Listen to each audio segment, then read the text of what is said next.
Der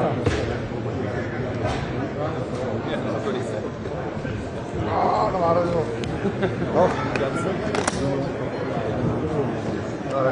Det er noget sjovt.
Der er ikke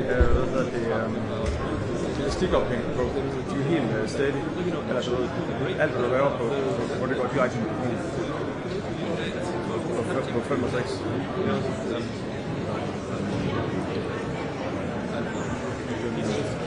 Det går.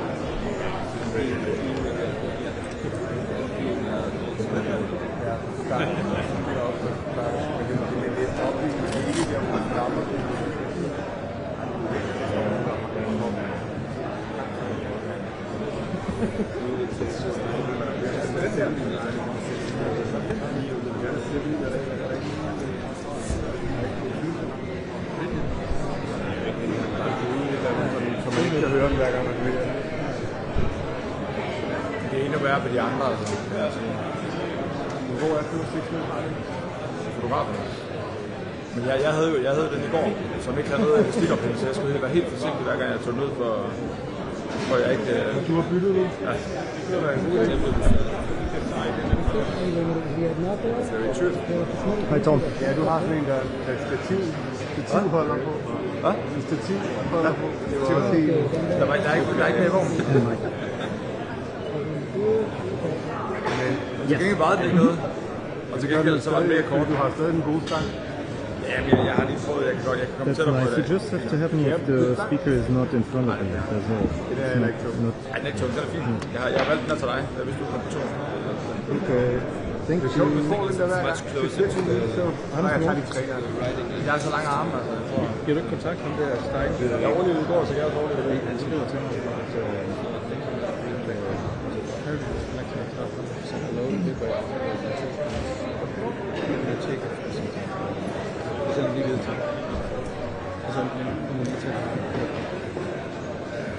Skal vi helt op og stå her?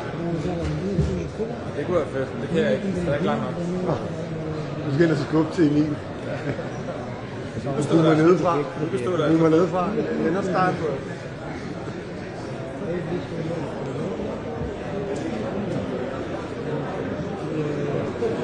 Så skal den ud fuld. Er du ude i Prime? Fuld længe med rummet. Genuine. Huh? Okay, well we can tag team on that.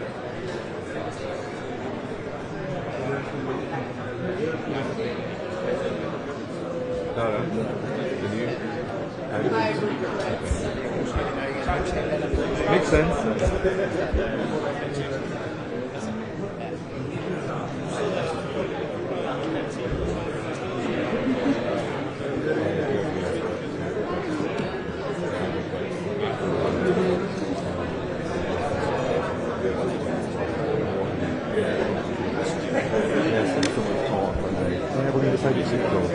Like, okay, and then you'll decide to use the oil and decide to send it like, I mean, yeah, it's almost an old okay, we don't do this with you, almost, but you're using some kind of judgment, you need something, rather than just something in the past that happens out of the way in the morning. Whereas Solingen and stuff. I don't know. Yes? Oh yeah, yeah. But like usually, I mean, the hormones are trickier because there are less expectations that you even go into it. And like if you go to Brussels, you get these things, like, okay, will you agree on this? Will it, like, does the hypocritical to that make sense? There's these, it's several, UK, Turkey, whatever. So it's kind of like, they always just describe it as a place to meet and talk.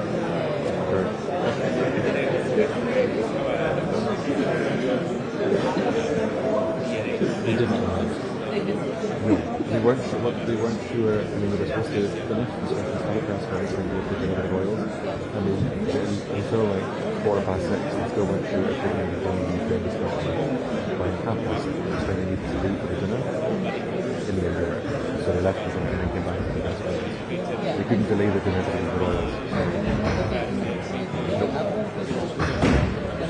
Their plan was to come back from dinner, continue discussions to have the press conference. So they finished by 6:30. I mean, they finished. They said wasn't a complete discussion of the actual potentials. Clearly they weren't really in the mood for doing this dinner, coming back to discussions, and then I think the press conference will be conflicts and going to that unfortunately. They're not going to do it. So, especially if they're not going to be doing it formal, the press conference will be on.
Good morning, and first of all, welcome once again to Copenhagen. So the rest of the day we will be seeing the European political family and, of course, the threat from Russia, Europe's security situation, our need of rearming ourselves is number one discussion, including Ukraine. The President Zelensky will, of course, participate in our discussions, and beside that, we will also focus on migration. So I look forward in seeing all the neighboring countries here in Copenhagen today. What is Europe going to do to fight the hybrid threats, not only the drones, but also cyber threats and other threats? Yeah, that is one of the most important questions to ask today, because there is not only hybrid attacks, there is a hybrid war going on in Europe right now. It is part of rearming ourselves, because when I say rearming Europe, it means also make a more robust European society. I think we have to focus, of course, on the cyber attacks and the risk of sabotage and anti-drone capacities, and therefore it was good that we had discussions with the European Union yesterday about building a kind of a drone wall that can be used, of course, especially when it comes to hybrid war. What should Europe learn from Ukraine here? Everything. And the only experts right now in the world when it comes to anti-drone capacities is unfortunately Ukraine, because they are fighting the Russian drones almost every day. Well, we are not moving quickly enough on anything, meaning that I think everybody underestimated how big a threat Russia actually is. Not saying that we haven't done anything, because we are doing a lot, and my hope is that everybody will recognize that we have to look at Ukraine as the first line of defense. So everything we do in Ukraine is defending ourselves in the rest of Europe. So we are doing a lot, but we have to speed up and we have to scale up. I would say that 2035 would be too late when we are talking about rearming Europe. We have to be able to defend ourselves totally, I would say, at 2030. Huh? I think 35 is too late. I think 2030 should be the fixed point, but not meaning that we can wait until 2030, meaning that we have to do everything possible now. And your two questions are interlinked, because we need to take all the experiences, all the new technology, all the innovation from Ukraine and to put it in our own rearming idea. Huh? Is there going to be any discussion about the God of Attila and what happened No, we are going to talk today about our own defense and deterrence, and we are going to talk about migration, how to control our own borders, and I guess we will also talk about economy and competitiveness. Thank you.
Eller hvad? Altså, hvad er det, man synes, den kan nå?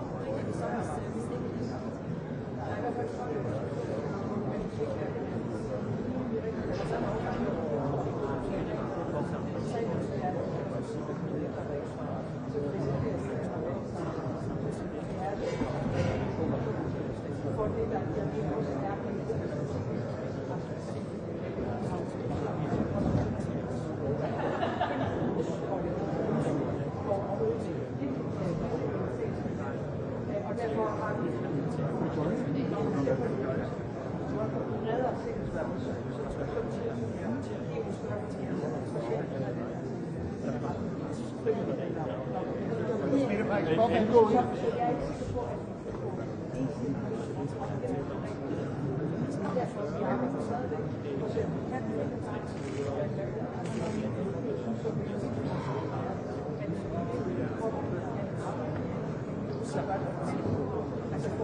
Mr. Vucic. What do you against the hybrid threats of Russia?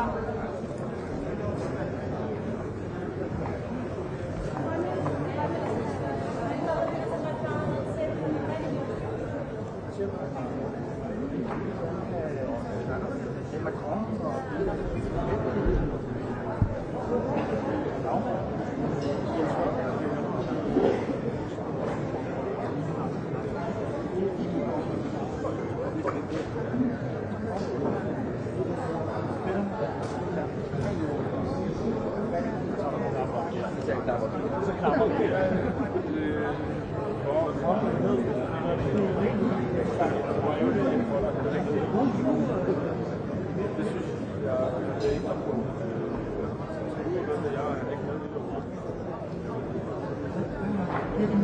Stammer, gamle jæger.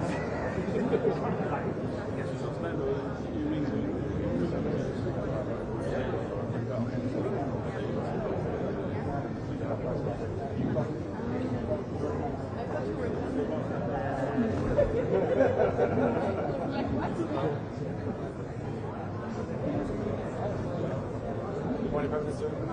Morning.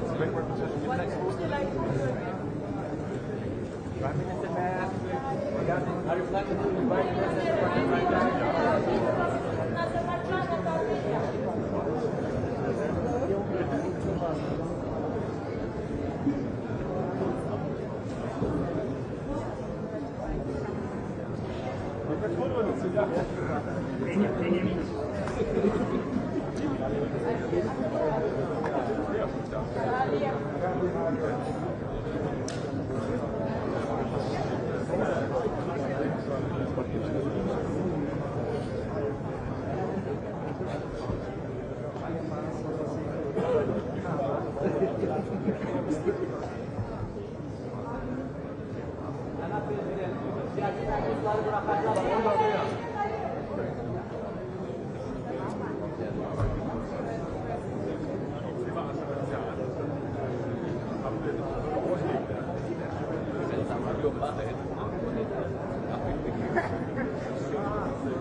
May I say something coming from a small country? We need politics as the art of possible, instead of politics we are living with, in which the question is who, when and how wins. We need more Kantianism than Machiavellism. Thank you.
APT.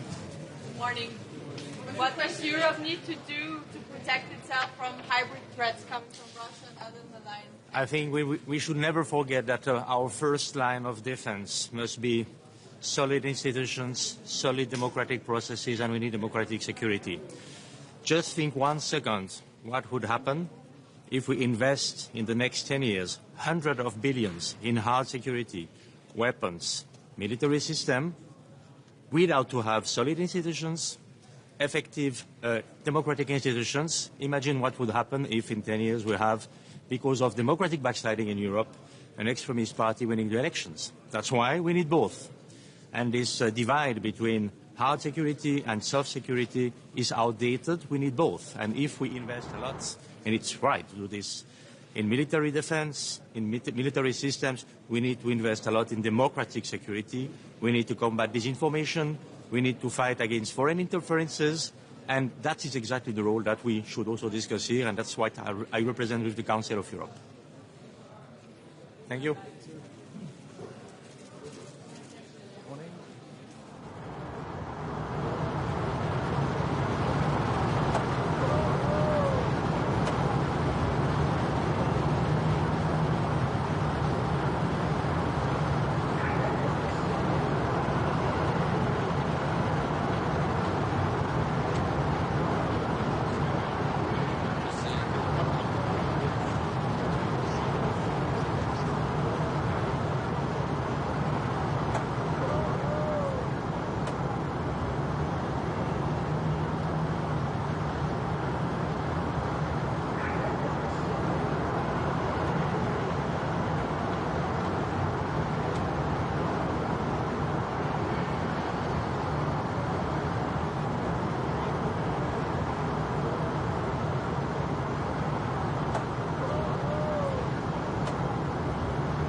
Morning. Is a big part of this meeting about European leaders all sort of holding hands together and moving towards a more hardline policy on immigration together?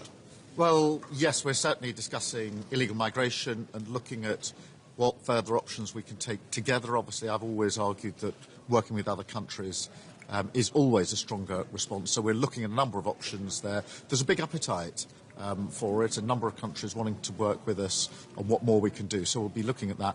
There is also then obviously the question of Ukraine and how we put in more support for Ukraine, put pressure on Putin. So it'll really be migration and Ukraine will be the two dominant issues in the discussions today.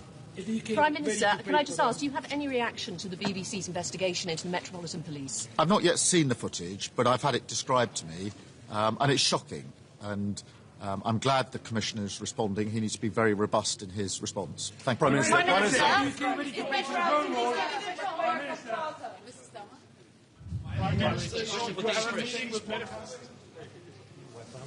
Just imagine 1 second what will happen.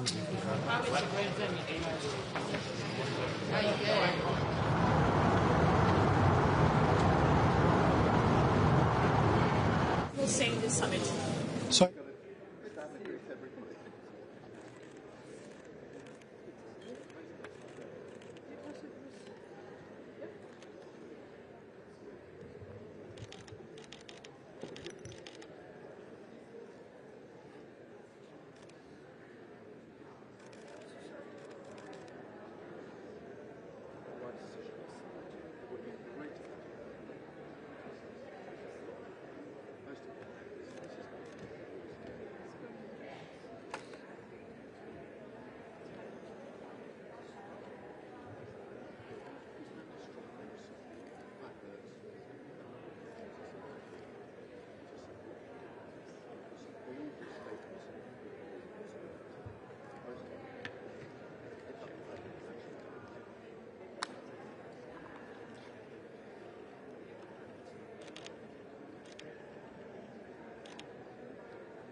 Yeah, we're going to have for it. I'll see you.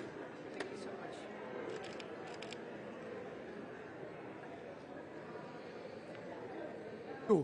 But once again, as I said, this is also a great opportunity for the country like Montenegro to call, especially for the EU leaders, to finish the front running and to come to an end of the process. Montenegro has started its negotiations back in 2012, so almost 15 years of negotiations. We are a small country, we are a member of NATO, we are fully aligning our foreign policy with the one of the EU. We are already using the euro, we are the most advanced institutionally candidate country, and we have set a very clear target, Montenegro to become the member of the EU as a 28th member state by 2028. I think this is what I'm going to call today, and especially when it comes to the drafting of the accession treaty. I believe that would be a signal not only for Montenegro but for all the candidate countries that the accession process is real, that there is a light at the end of the tunnel. The region of the Western Balkans is increasingly facing hybrid threats from Russia and other state actors as well. What can the partner countries do here together with the EU to better prepare against those cyber attacks and other hybrid attacks? Well, there are countries within the Western Balkans that are part of NATO. That is Montenegro. Montenegro has become the part of NATO back in 2017. And as you can imagine, NATO is the best possible security umbrella for the country like Montenegro. Naturally, we wouldn't be able to face many of the challenges on our own, and this is why NATO, but also the partnership with a number of countries within the EU is very important for us. Thank you very much.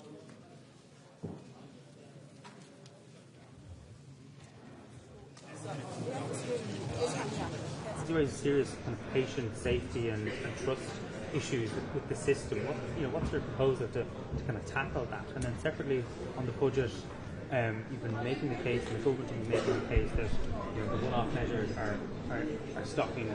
Do you think people will get that on the day? Well, in terms of the medical issue, I think the Medical Council has a clear responsibility here, and that systems have to be very robust and resilient in respect of tracking what's happening in other countries, particularly in the United Kingdom or in the European Union member states, or anywhere for that matter. There has to be very robust and resilient mechanisms in place before someone is put on the register here and before somebody is allowed to practice in Ireland. And I certainly would have concerns arising from this morning's article in the Irish Times. In relation to the budget, again, we do need to get on a pathway of sustainable budgets. There will be significant increases again in public expenditure this year. We've already outlined unprecedented investment in capital and in infrastructure projects, which is vital in terms of water, utility, in terms of energy, the grid, in terms of public transport, rail and roads, and in aspects of health, particularly digital health. So there's huge investment going in, and will be. But yes, we are pivoting more towards capital investment because that is necessary because of the increase in our population and also the necessity to catch up infrastructure-wise in the country. That said, current expenditure will grow, but we are endeavouring to create a sustainable pathway in terms of public finances into the future. That is important also. What do you think the Danish government... The politicising the defence forces, proposing a photo with Ben Gordon's chief for including members of the force in video clapping him during his 10K run. Has he made a mistake? Does he make mistakes? Are you worried about that? And can I also ask you about a story last evening that suggests that Catherine Connolly attempted to hire someone who had just got out of jail for a gun offence conviction? I think that latter one is very serious in terms of someone who apparently, from the journal article, had served 4.5 years in prison for possession of firearms, and also a member of an organisation that did everything to undermine the Irish peace process. That would indicate a very serious lack of judgment, and I think Catherine Connolly needs to clarify that in its entirety and be fully transparent in respect of it. But it is a very, very serious issue as far as I'm concerned, and I think most people would be, given the circumstances as reported by the journal yesterday. that was, in terms of the photograph, I mean, those issues can happen accidentally, and I don't think there was any attempt in any way to politicise. It was taken down very, very quickly, and these things happen. And of course, these things, I think you're overplaying it, quite frankly, absolutely. This campaign is going well received on the ground and getting a good response, and we're very happy with the responses getting across the country. What do you think the Danish government should do about the drone attacks here in this country? I think the Danish government is handling this very sensibly in our view. Obviously, as I said earlier, the discussions yesterday centred on what is emerging as a very broad pattern of behaviour, and the member states yesterday are in no doubt in terms of the broader issue and the recklessness now being Morning to everybody. I would like to make three points. That first of all, today's focus is on Ukraine and European security. For us, it's quite clear, which is also obvious, that Russia is the one who escalates in NATO territory and also in Ukraine. Russia must be pressured to the talks and peace. Something that is politeness for us is weakness for them. Second is to increase the pressure. That means new sanctions package must be strong, concern energy, everything else, and also dealing with shadow fleet, which is also an environmental problem, and getting fresh cash to Putin. It's estimated that it's a little bit below half of his war chest is coming from shadow fleet. So this is a big problem to having this kind of shadow fleet going. And third is obvious also that European defense industry and defense capabilities must increase because, to be honest, we have a big capability gap in the defense area, in drone area and so on. But we also have an opportunity because Europe's very well based on industry. So these are the main topics today. Thank you. Have a nice day. Thank you.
ჩვენი მონაწილეობა ამ სამიტში და ის შესაძლებლობებს. როგორ ერთხმით ძალიან მნიშვნელოვანი ფორმატია, სადაც ევროპელ ლიდერებთან გვაქვს საუბრის საშუალება, გუშინაც ახშამზე ქონდა საშუალება, რომ არაერთ ლიდერს გავსაუბრებოდეთ და ყველგან საუბრობთ, რა თქმა უნდა, ჩვენს ეროვნულ ინტერესებზე, საუბრობთ ჩვენს ხედვებზე იმასთან დაკავშირებით, როგორ უნდა წავიწყოთ წინ ევროინტეგრაციის მიმართულებით, რაც არის ჩვენი საგარეო პოლიტიკის ერთ-ერთი უმთავრესი პრიორიტეტი. გუშინ მქონდა საინტერესო გაცვლა მოსაზრებების, იდეების ევროპელ ლიდერებთან და აქტიურად გამოვიყენებთ დღესაც ამ ფორმატს იმისათვის, რომ მაქსიმალურად ვისაუბროთ ჩვენს ეროვნულ ინტერესებზე, ჩვენს ევროპელ პარტნიორებთან. განსვლა გექნება პანელურ დისკუსიას და რაზე გააკეთებთ აქცენტს? თემა არის ეკონომიკა და ევროპის ეკონომიკური ინტერესები, მათ შორის დაკავშირებადობის კუთხით, მინერალების კუთხით და თქვენ იცით, რომ საქართველოს ამ კუთხით აქვს ძალიან სერიოზული პოტენციალი, მათ შორის სერიოზული სატრანზიტო პოტენციალი და რა თქმა უნდა, ამაზე გვექნება საუბარი ჩვენს ევროპულ პარტნიორებთან. This was achieved in Washington. What it will change in the South Africa.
Bună dimineața!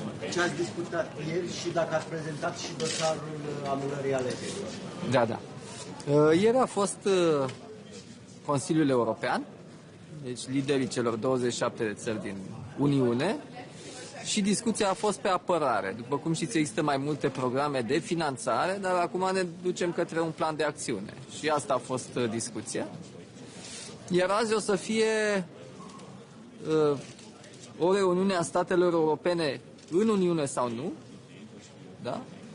Cu o adunare plenară și în cadrul ei mai multe discuții, una pe Republica Moldova imediat după alegeri, una pe droguri și una pe dezinformare și pe influență rusă, și în cadrul acestei discuții o să prezint materialul pe care Procurorul General l-a prezentat public. Și în afară de asta o să mai avem întâlniri bilaterale cu prim-ministrii din Suedia, din Belgia și din Armenia. Ăsta e programul zilei. Din dosarul pe care îl veți prezenta, care sunt concluziile? Influența Rusiei? Da, este cel pe care l-a prezentat Procurorul General acum 2 sau 3 săptămâni și care, bun, el ia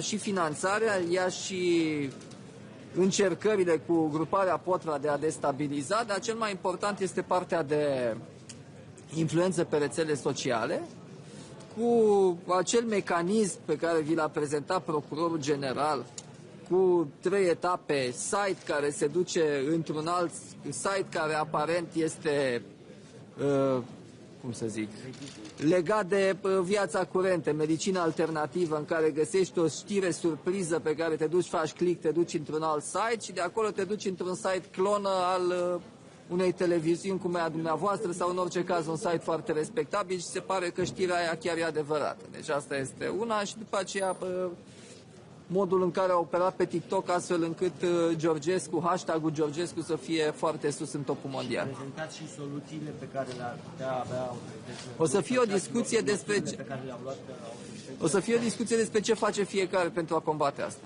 A fost o solicitare a partenerilor să prezentați acest raport sau e inițiativa României să împărtășească?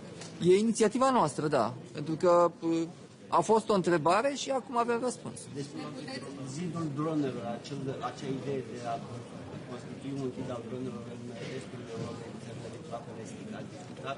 Da, a fost multă parte din discuția de ieri a fost pe subiectul ăsta, da. În ce constă?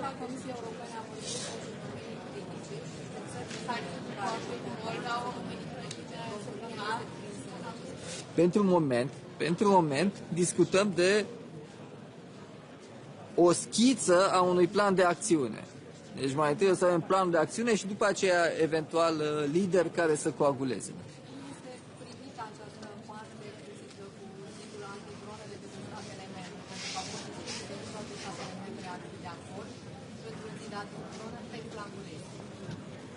Da, există nuanțe în discuție, dar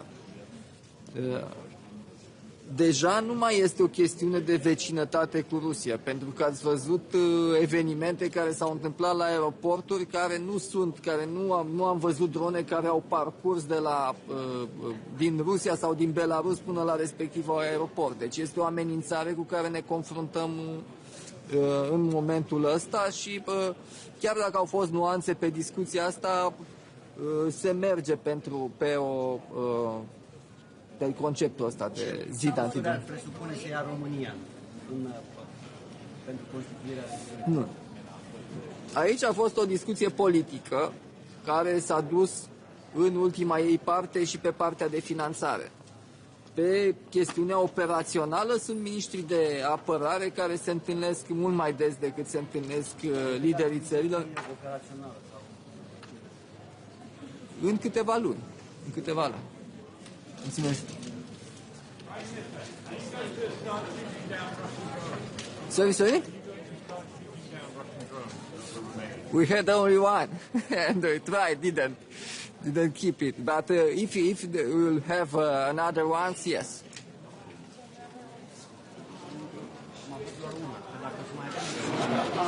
The United States are now providing satellite intel for the Ukrainian missile strikes. What do you make of that? Do you see President Trump changing position once again? I think, we all know that at the end of the day that whatever happens in Ukraine has to be with the support of the U.S. And I think everyone here in Europe has looked positively towards any such developments from President Trump. So I'm going to say I'm positive moving forward, yeah. But is it a new president, you think? New president? Okay. But a new position for the president. I think we have definitely seen positive developments from the U.S. in the last days. So I'm hopeful, yes. Thank you.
Very good morning, and I'm happy to be here. I want to thank Denmark for organizing this. I think it is now 7th European political community. Of course, with everything going on now, when it comes to our collective security, how to keep our skies safe, how to make sure that Ukraine stays in the fight as strong as possible now, but also to be in the best possible position when hopefully one day peace talks will start. It is important to come together, to chart a course. And the dinner last night was very successful, hosted by the King and Queen of Denmark. We discussed a lot of issues, and we will continue doing that today. So thank you for being here, and myself, happy to be here also. Secretary General, what are the things that... A bit louder, sorry. What do you say to this to say that NATO are not going quickly when it comes to forcing defence supporting Ukraine? Well, but look at the NATO summit in The Hague. We committed to this staggering 5% of defence spending. Look what happened with the airspace incursions in Poland and Estonia. We reacted as NATO and also Poland and Estonia as allies exactly as we and they are supposed to do, which is to take out the threat, assess whether the threat was at such a level that more had to be done or that we could escort, in the case of Estonia, the airplanes out of Estonian airspace. So this is exactly what we trained and prepared to do. The Russians know this, and it was important that we showed it worked. Secretary General, what can... No. What can Ukraine contribute to better protect Europe against hybrid threats? Oh yes, Ukraine is, if that is your question, I understand your question correctly, Ukraine is of course a powerhouse when it comes to innovation, insights, for example when it comes to anti-drone technology, anti-cyber threats, etc. And the fact that Ukraine is now helping in Denmark, in Poland, NATO overall, to basically share its insights gained over more than 3 years, 3.5 years of this terrible, full Russian onslaught, unprovoked, is very important. And we have this joint center, as you know, Ukraine, NATO, in Poland, JTEC, where we capture all the lessons Ukraine is able to share from their insights on the war effort. How do you think the Danish intelligence with Ukraine in order to hit targets? We never speak about intelligence. How do you think the format still relevant when there are so many different countries, even countries like Georgia, were close to Russia? You exactly gave your answer to that question. And the answer to the question is, it is exactly the strength of the EPC that in addition to the NATO summit, in addition to the European Council meetings with the 27 EU leaders, that we have this format to come together, to chart a course, but also to dialogue in bigger and smaller formats. Final question. Yes. Do you think the Danish government has prepared itself enough for the threat from Russia? Absolutely. I have the highest confidence in Denmark. You are really leading the pack when it comes to defense spending, when it comes to making sure that Ukraine is in the best possible position, to defending yourself. So yeah, my answer is yes. Thank you so much. What are the responsibilities with the drone war?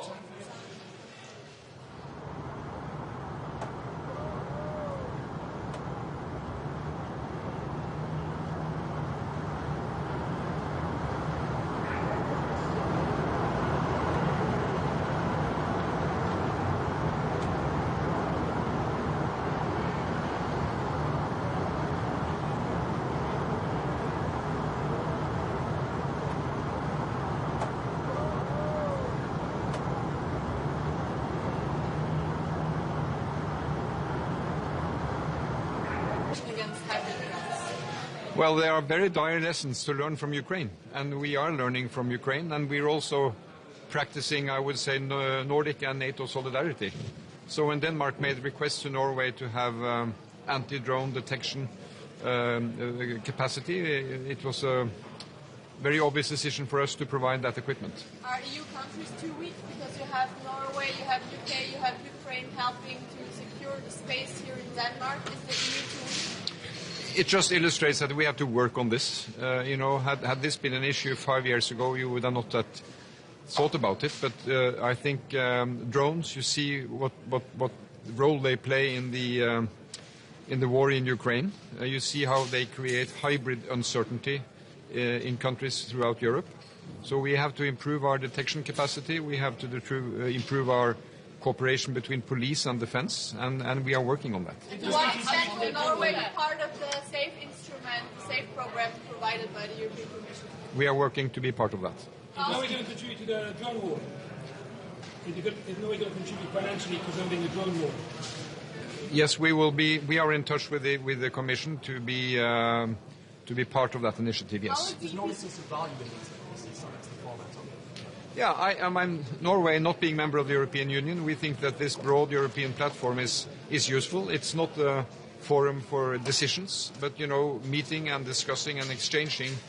Especially one issue now, which is emerging in addition to Ukraine, is how we together fight organized crime.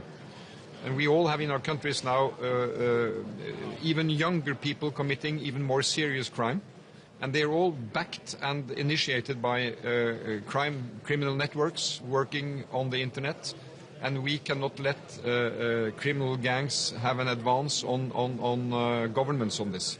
So this is one theme we will discuss here today. How do you think the Danish government should prepare Denmark for future drone attacks? Well, I think, now Nordic countries, European countries are collaborating on how to understand this drone threat. Many inhabitants in our countries have drones for private purposes. And so this is mixed with the challenge we may have from external actors creating uncertainty in our countries. So this drone phenomenon flying in our skies have to be treated with more equipment to detect, possibly take down. And we have to work both on capacity and methodology So here I think we should take advantage of us being democratic countries. We can do it in NATO, we can do it in European settings, and we will certainly discuss it today. But it seems as though Denmark weren't prepared for those drone attacks. Well, I cannot comment on that, but it was very obvious when Denmark asked Norway for assistance, we were happy to provide what we had. What did you give to Denmark? Well, I will not comment on the specificity, but we provided equipment and we provided personnel. And they are put on a Danish command while they are here. So do you have a take comment it back on... after this meeting? We will. We will need it in Norway. So do you please have a comment at all on Israel's interception of Gaza aid boats overnight and the arrest of several of those trying to deliver desperately needed aid to Gaza? Well, it illustrates that we need to get desperate needed aid to Gaza. And I think the main thing here is to get in aid through the established channels and let the UN and the well-trained organizations distribute that aid. And then I just have to say that Israel should respect, international law and treat this in a cautious way. Okay. You're not part of the EU are now building the drone wall. Where does it leave you? You are correct. We are not part of the European Union, but we are part of Europe. So on these issues of defense and security, we have very close cooperation. So on this strengthened cooperation against unwanted drone activity, we will be part of that. Are you coming with even more money to support Ukraine after the criticism of your lack of support? We provide this year almost $8 billion in 25, same sum for 26. I think that's a very significant sum. I just met President Zelensky today. I think what you see now in support to Ukraine is that it is gradually becoming more and more Northern European and Nordic. And we will continue to maintain a high level, but we also need to get other countries to chip in. Do you agree with the criticism that you were a bit too slow? No, I don't agree with that. We have been consistent from the start with very substantial support. And we are also very focused on providing what Ukraine asks for, what they need. And that is what we will continue to do. Jeg vil gerne spørge på dansk, svare på norsk. Den danske statsminister har sagt op til topmøderne her, at vi befinder os i en tid, der minder om tiden op til 2. verdenskrig, mellemkrigstiden. Er du enig i den analyse? Enhver tid får sin historiske karakteristikk, og jeg tenker at vi skal forstå vår tid ut fra den tiden vi nå lever i. Som vi sier, historien gjentar seg aldri, men den kan rime, den kan gi noen leksjoner. Og jeg er mest opptatt av at vi nå forstår hva denne tiden består i. Og der handler det om å gi støtte til det landet som er angrepet i en fullskala invasjon, Ukraina. Det handler om å samarbeide mellom demokratier mot sammensatte hybride trusler. Og så handler det om å finne løsninger for at landene igjen begynner å snakke med hverandre. Det er vår tids utfordring. Det kan virke som om, at vi i Europa er et skridt bagud hele tiden. Hvordan kan vi komme til at komme et skridt foran? Hvordan kan vi sørge for, at vi ikke, for eksempel i forhold til dronetruslerne, de hybride trusler, at vi er godt nok rustet, garderet til at kunne håndtere det, der måtte komme, de trusler, der måtte komme i fremtiden? De hybride truslene er utfordrende, for de er nye, og de visker ut skillet mellom et angrep og en usikkerhet. Våre borgere har jo veldig mange droner.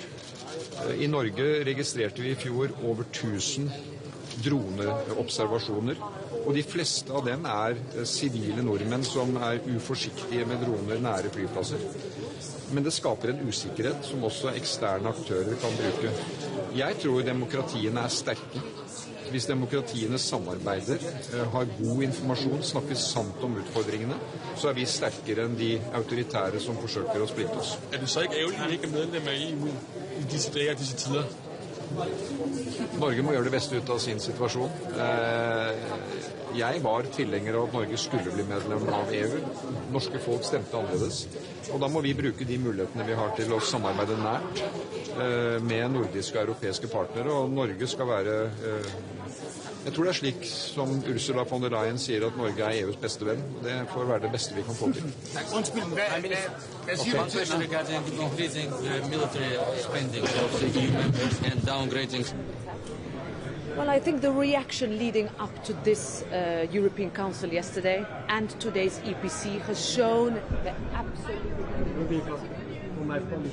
I have just one short message to my Polish journalist. We can work together. But of course we have to see that we need to learn more. We need to be faster. We need to be better prepared. We need to defend. We need to deter. But we also need to detect. And I think we can learn a lot from Ukraine in its drone expertise, in also understanding that if there are threats, we need to be able to counter them. Yes, but shouldn't you have known? You mentioned yourself, Ukraine. That's been going on.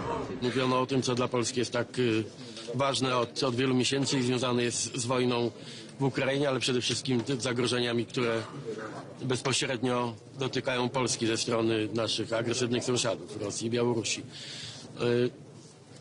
To nie są przyjemne tematy, jak się domyślacie, ale mam jako polski premier satysfakcję, że ten polski punkt widzenia na temat znaczenia obrony wschodniej flanki stał się już powszechnym punktem widzenia. Już nikt nie kwestionuje tego, że nasza wschodnia granica z Rosją i Białorusią jest granicą całej Europy, całego NATO i że wszyscy muszą wziąć na siebie odpowiedzialność, także finansową, organizacyjną, za ochronę naszej wschodniej granicy. I dlatego oczywiście my jesteśmy realistami i ja uprzedzałem naszych partnerów, że my nie mamy jakichś oczekiwań, że powstanie na przykład ściana dronowa, czy ten mur dronowy na naszej granicy, który w 100% wyeliminuje jakiekolwiek zagrożenia.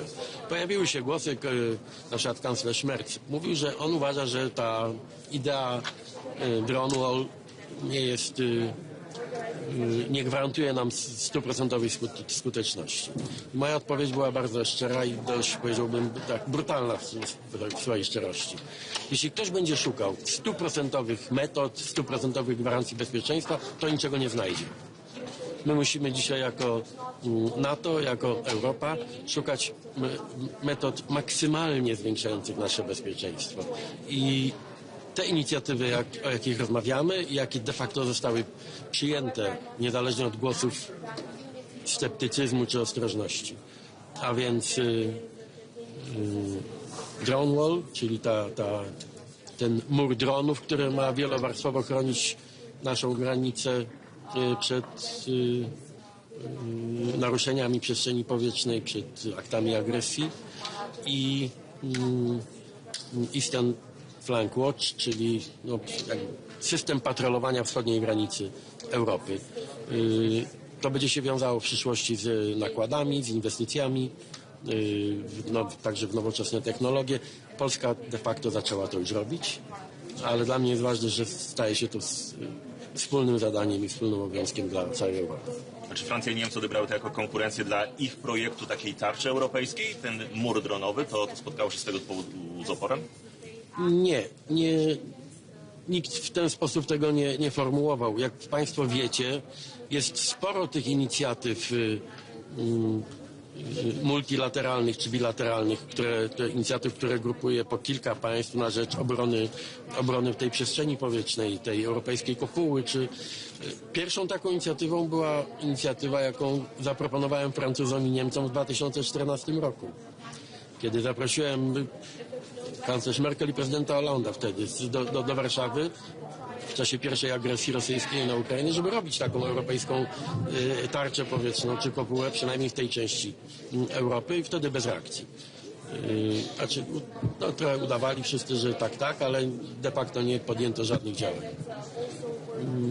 Niecałe 2 lata temu zaproponowałem wspólnie z greckim premierem Mitsotakisem, wysłaliśmy taki wspólny list do wszystkich liderów, aby poważnie pomyśleć o paneuropejskiej obronie przestrzeni powietrznej.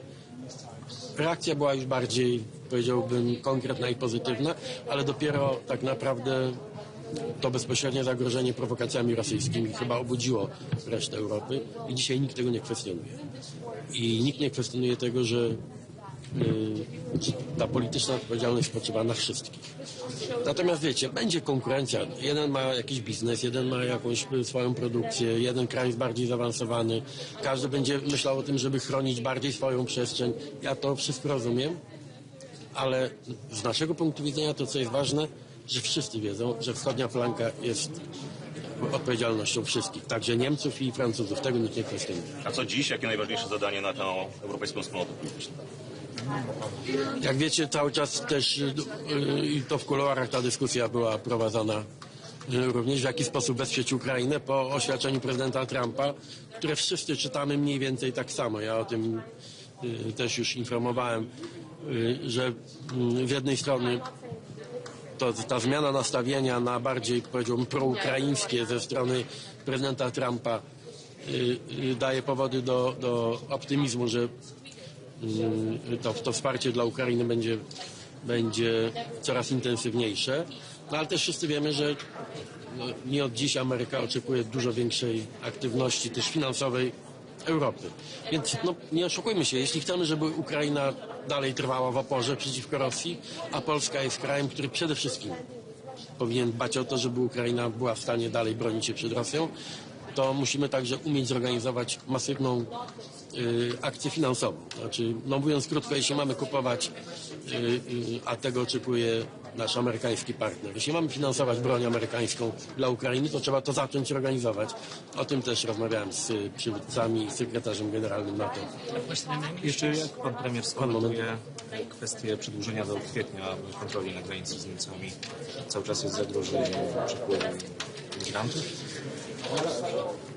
Zdecydowaliśmy się na wprowadzenie kontroli na granicy z Niemcami ze względu na te przypadki przekierowywania. One nie były liczne, ale jednak bardzo irytujące i budziły wiele emocji także po naszej stronie. Przesyłania migrantów, tych nielegalnych migrantów na polską stronę. Więc to się skończyło. Mamy tutaj pełną jasność. Jak wiecie, metoda, jaką przyjęliśmy, ona była nakierowana na to, aby wyeliminować tę przepychankę na granicy dotyczącą właśnie nielegalnych migrantów. Ta sprawa została właściwie już załatwiona. Znaczy, mówiąc ludzkim językiem, Niemcy nam już nie mogą przesyłać niezgodnie z przepisami żadnego, nawet pojedynczego nielegalnego migranta. Więc tę sprawę udało się załatwić. Natomiast te kontrole nie są jakoś przesadnie uciążliwe z punktu widzenia normalnego ruchu. Bardzo o to zadbaliśmy. Rozmawiałem o tym z kanclerzem Merzem, żeby obie strony robiły to w taki sposób, żeby to w możliwie niewielkim stopniu dotknęło przede wszystkim ludność po obu stronach granicy, dla której przekraczanie granicy jest czymś codziennym. I wydaje się, że ja nie mam sygnału, żeby to jakoś dramatycznie wpłynęło na losy ludzi mieszkających po obu stronach granicy. Także tak, będziemy nadal korzystać z tej kontroli, żeby już nie wrócił ten mechanizm przesłania do Polski migrantów. Czy rozmawiał pan z Viktorem Orbanem, który publicznie pana skrytykował przed szczytem, że pan próbuje wciągnąć Unię także w wojnę z Rosją? Jeśli chodzi... Z Viktorem Orbanem mamy problem, znaczy ja nie mam osobistego problemu, znamy się długie lata, siedzimy obok siebie na Radzie Europejskiej a to, że jesteśmy wobec siebie krytyczni, jeśli chodzi o relacje z Rosją, to wiadomo od lat. Pytanie o Viktora Orbana i o wojnę, ponieważ Viktor Orban uważa, że nie ma wojny, ja uważam, że jest wojna. Pytanie prawdziwe to nie jest to pytanie, czy jest wojna, czy nie ma wojny. Pytanie to prawdziwe jest, kto w tej wojnie jest po czyjej stronie. Bo wojna to jest coś czarno-białego. Jak jest wojna, tak jak jest wojna między Rosją a Ukrainą, to pytanie brzmi, po czyjej jest tej stronie. I wiadomo, po czyjej stronie jest Polska, wiadomo, po czyjej stronie jest NATO, Europa i chyba wiadomo, po czyjej stronie jest Viktor Orban, niestety. Ale nie przeszkadzało nam to w normalnej rozmowie. To staram się w sposób cywilizowany rozmawiać z naszymi partnerami w Europie i ja umiem powstrzymać emocje. Czy jakaś reakcja polskiego rządu na zatrzymanie polskiego posła przez władze Izraela? Poseł Sterczewski. Oczywiście przyglądam się tej sprawie. Konsul generalny jest już w miejscowości Ashdod, a więc w tym miejscu, do którego Izrael skierował uczestników tego rejsu. Będziemy traktowali posła Sterczewskiego, tak jak każdego innego obywatela. Znaczy może liczyć na pomoc konsularną. Państwo polskie jest do tego, żeby opiekować się w trudnych, krytycznych sytuacjach każdym polskim obywatelem. Nie dlatego, że jest posłem, nie dlatego, że postanowił uczestniczyć w tej morskiej demonstracji przeciwko Izraelowi. To jest decyzja pana posła Sterczewskiego i moim zadaniem nie jest oceniać jego motywację, tylko zapewnić opiekę konsularną, tak jak każdemu innemu obywatelowi w tej sytuacji. Ale jeszcze raz przestrzegam wszystkich polskich obywateli, a posłowie powinni być tu szczególnie czujni, jeśli nasz MSZ apeluje o niepodróżowanie w miejsca krytyczne, bo to później rodzi konsekwencje, to dużo kosztuje, ewakuacja. To prosiłbym, żeby przestrzegać tych wezwań. Jeszcze pytanie o politykę krajową, o te doniesienia medialne odnośnie tego, że miałby Pan być niezadowolony z poczynania ministra Kierwińskiego i działalności Służby Ochrony Państwa. Tam jakieś zmiany kadrowe miały nastąpić. Może Pan to jakoś skomentować? Tak. Nie zajmuję się oceną działania służb. Ja nie narzekam w żaden sposób na ochronę, wzmocnioną ochronę w związku z niejasnym charakterem tego incydentu. Służba Ochrony Państwa staje na głowie nad czasami. Ja się czuję za bardzo chroniony, a nie za mało chroniony. No, zdarzają się czasami takie dziwne sytuacje, ale nie. Jak ja jestem z kogoś niezadowolony, przepraszam, nie chcę, żeby to zabrzmiało arogancko. Jak jestem z kogoś niezadowolony, to dziękuję mu za współpracę i proponuję komuś innemu to zajęcie, więc proszę, nie trzeba spekulować. Ja jestem tutaj bardzo konkretny w tym sytuacji. Prime Minister, are you satisfied with the outcome of the talks on the so-called drone war yesterday? Sorry, what? Are you satisfied with the outcome of the talks about the drone war yesterday? For me, it would be really important to have maybe more concrete decisions, also financial decisions, but this is the beginning of this process. And yes, I am satisfied because no one questioned the very idea of having this drone wall. Today you have at least a name for this initiative, but I am absolutely sure that this is just the first step. And some comments, some interventions, for example, there's a little bit skeptical opinion about effectiveness of this drone wall made by Chancellor Merz. I fully understand this intention. I mean, for me it would be also very important to have 100%. Nehéz nap volt tegnap, és a mai nap sem lesz könnyű. Lényegében minden javaslat, ami az asztalon van, az háborús javaslat. Adjunk több pénzt az ukránoknak háborúra, adjunk fegyvert az ukránoknak háborúra, gyorsítsuk fel a belépésüket az Európai Unióba. Szóval minden a háborúról szól. Szóval én úgy látom, hogy az Unió elhatározta, hogy háborúba megy. Ráadásul tegnap még be is mutatták a háborús stratégiát, hogy hogyan kell legyőzni az oroszokat. Hát borzongató, ez rossz Magyarországnak, szerintem rossz az Európai Uniónak, de a nyomás nagy. Szóval én úgy látom, hogy én a Fidesz elnökségének azt fogom javasolni, hogy indítsunk Magyarországon aláírásgyűjtés Brüsszel háborús tervei ellen. Mert minden erőnkre szükség lesz, hogy ki tudjunk maradni ebből a háborúból. A vétó kérdésében voltak társai, akik mennyire volt először is komoly ez a kérdés tegnap? I have no problem with our Western partners. It's more or less we think about this conflict. Maybe it's a bit too slow. That we are. Everything is a little bit too slow in Europe because we are very. It's not an authoritarian regime. The European Union has some political procedures. It means problems also. We are not as fast as I said, authoritarian regimes. In Russia, in Belarus, everything is simpler than in Europe politically. But I prefer our system anyway. Okay, maybe not fast enough, but at the end of the day, we will be the winners here. I am absolutely sure. To nawiązując do tego, że w ciągu tych 3 tygodni uda się ustalić tę mapę drogową, która ma być na szczycie w Brukseli, no przecież wczoraj rzeczywiście nie było ustaleń ani co do tej mapy drogowej. Tak, nie taki był cel wczorajszego spotkania. Bądźmy też uczciwi wobec naszych wszystkich partnerów. Wczorajsze spotkanie miało charakter przygotowawczy, wymiany poglądów i dużo tematów poruszaliśmy, także zamrożone aktywa rosyjskie. Jest duży niepokój niektórych państw, szczególnie Belgii, jeśli chodzi o ewentualne prawne konsekwencje takiej decyzji. Ja tu nie narzucam się ze swoją opinią, my nie jesteśmy w strefie euro, Polski żadne negatywne konsekwencje bezpośrednio by tu nie dotknęły, więc nie chcę narzucać naszej opinii. Nasze stanowisko jest jasne, użyjmy wszystkich możliwych środków, a byłoby idealnie użyć rosyjskich środków przeciwko Rosji w tej wojnie, ale tutaj też kropla drąży skałę, musimy być cierpliwi, ale jakby się udało, ale teraz się nie uda. Prime Minister. Sorry, why do you... Victor. Prime Minister Orban. Victor, they want... Sorry, can I ask a question? They want picture together with... And to compare the idea, who's the threat right now in Europe? Who's the main threat against Europe right now? Provocation. No, it's the real question. Please, Prime Minister. So the real danger, economic stagnation and losing competitiveness. This is the danger. Not Russia? Sorry. Not Russia? No, we are stronger than... So, okay, guys. So we are stronger than Russia.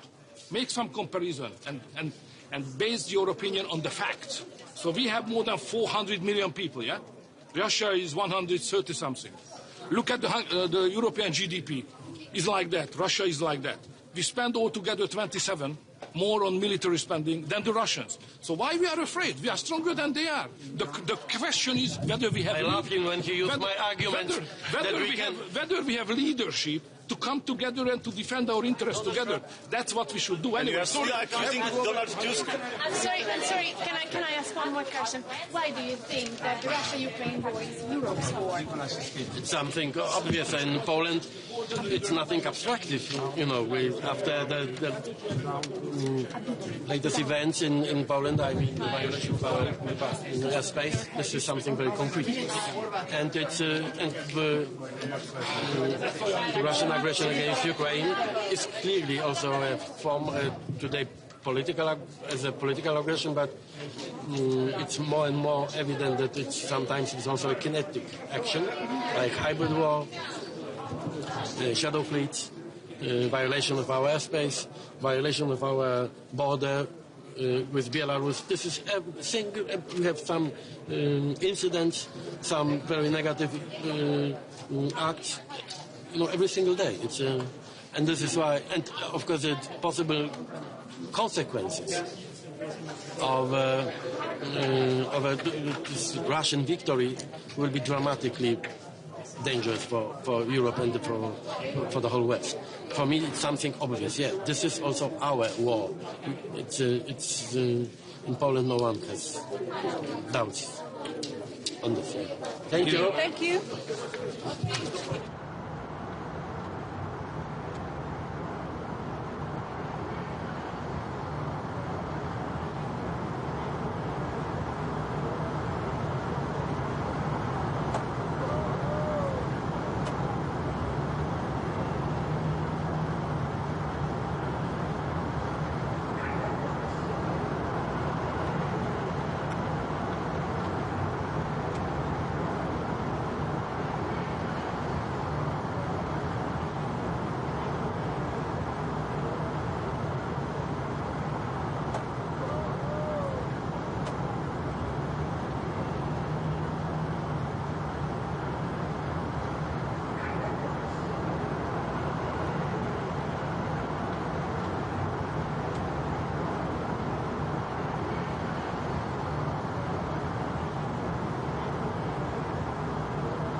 ott szintén egyhangúság kell. Sem mondtam, hogy nem járulok hozzá, tehát ez meghal. Georgia. We are always here asking. Yeah, the Prime Minister has a meeting with me today. Yes, what can you say about this meeting? So what else we can do together, Prime Minister? Also, how Brussels treats Georgia. So first of all, Georgia is the most successful, the best successful European country. I don't know any other country which is so successful as you are. Political, stable, economy is just rocketing, so we admire and we study how you are so successful. So I think Europe needs successful countries because unfortunately many of us are unsuccessful. The economy does not work here, it's rather paralyzed, it's stagnating. So we need countries like Georgia to join. So how fair are some leaders, how they treat Georgia sometimes from Brussels, I mean? You know, Brussels is not the headquarter of fairness, definitely not. Okay, what about Azerbaijan? Igen. Tessék? Nincsen napirenden.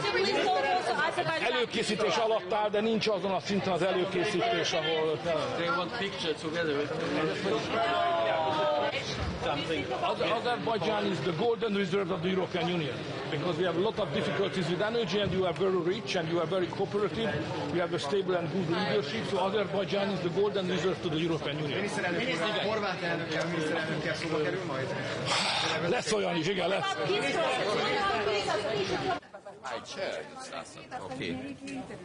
Prezidente, vakar sakėt prieš eidamas į susitikimą, kad norit pajusti temperatūrą, kokia yra už stalo dėl įšaldytų Rusijos turto.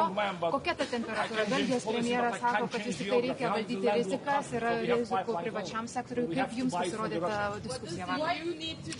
Iš tikrųjų, situacija yra tokia, kad Belgijos premjeras išvardina bent keletą punktų, dėl kurių jis mato, kad šitas klausimas yra problemiškas.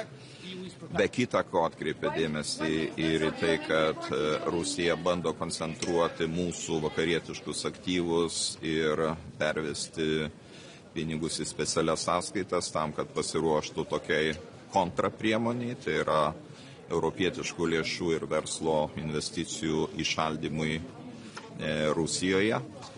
Na, žinote, tokiu atveju aš visada sakau štai ką, juk Lietuvos verslo ten beveik nebeliko, reiškia mums ir žalos padaryti neįmanoma. O tos šalis, kurios politiškai, retoriškai šnekėjo apie tai, kad reikia nubausti Rusiją, bet jų verslas toliau savo vykdė verslo operacijas, jos dabar atsidūrė tokioje pažeidžiamoje būklėje. Taip kad, taip sakant, medalis turi dvi pusės. Bet pats finansinis instrumentas, turint omenyje tai, kad karo kaina Ukrainai yra 100 milijardų eurų per metus, 50 milijardų Ukrainos ekonomika sugeba generuoti pati, bet 50 milijardų skylė, kurią turi padengti tarptautinė bendruomenė. Tai reparacijos paskolos yra vienas iš būdų to pasiekti. Dar kartą kartoju, kad tai nėra tiesioginis įšaldytų aktyvų paėmimas, tai yra aktyvų laikymas tam atveju, kuomet Ukraina nesumokės paskolos ar reikės naudotis paskolos grąžinimo garantiją, arba Rusija atsisakys mokėti reparacijas, tada, kai karas baigsis. Tai tiesiog apdrausta paskola, toks yra jos tikslas ir aš manau, kad viskas čia būtų tvarkoje, jeigu ne vis dėlto kol kas vienybės nebuvimas ES šeimoje. Šiuo klausimu kol kas vienybės nėra, bet tiesą sakant, aš nebūčiau toks pesimistas, nes aš matau tik tai, tokią vieną šalį, kuri taip jau visapusiškai mato čia problemą. When do you think a drone war could be ready, and do you think the UK could be invited to participate in it? It would be great to see United Kingdom in this club of a drone wall. Of course, a drone wall is a very ambitious project. And we have to keep in mind that 3,000 kilometers along the border, this is really a big challenge to build very comprehensive or very strong wall. We in Lithuania, we go a little bit different way. We try to protect those areas or those parts of our border which are most exposed or which are most vulnerable because we see that the drones are coming usually from Ukraine through the territory of Belarus. Belarus is trying to shoot them down too, but not in all cases successfully. And then they come to European Union, to Baltic states first of all, and to Poland. So we have to protect the areas which are close to our capital, because they are on those trajectory of the drones coming from Ukraine. And it costs, of course, quite sufficient amount of money, but it's anyway cheaper than to build the wall or the system which could protect every inch of Lithuanian soil. Because in that case, probably we should spend more than our GDP. But when do you think this concept could actually be ready for Europe? It's a good question, but I think if this will start from the selective approach by building this drone wall, I think this is possible to build. At least the first stage could be completed until the next multi-annual financial framework, and maybe in the next financial document of European Union, it will be there will be money specially dedicated for that purpose to build. To go to the another stage, second stage of building of the drone wall. But this is really the business we cannot complete over the night. And will you actually invite the UK to take part? We would be more than happy to see our friends from United Kingdom participating, and I hope that they will consider. Because, you see, initially we thought that this is the threat for the countries which have direct border with Belarus, Russia, which are really directly on the front line. Now the recent events in Denmark show that even countries which do not have the border with Russian Federation are exposed. No matter it's coming from the, let's say, shadow fleet in the Baltic Sea or from other sources, but all countries are exposed to this threat. United Kingdom not excluded. So I think this is the answer. Why is it so hard for the EU to agree on an architecture for the 140 billion euros and the frozen assets? Can you tell us more about this, please? We arrived a lot of buildings, monuments. My team told me also bridge been illuminated in Ukrainian national colors. It speaks really volumes. Thank you for this. You are with us from the very beginning of Russian aggression, full-scale war. And today we will discuss a lot of things. I think that the most important that today Europe really faced this drone threats, and Ukraine has relevant experience in it because of the war. Maybe the biggest one because of this, the biggest one in the world, and of course we will not. We will not stay aside, and of course we will support Denmark because they are our friends. Thank you so much. Mr. President, there's reports in the American media today that America is going to provide with long-range intelligence. No, we spoke with the United States. We are very thankful to President Trump for this dialogue. Last time we had very good meeting, very productive dialogue, and we spoke about long-range missiles, long-range weapon. I mean, we spoke about it, so we will see. Everything depends on his decision. It's significant. I'm sorry.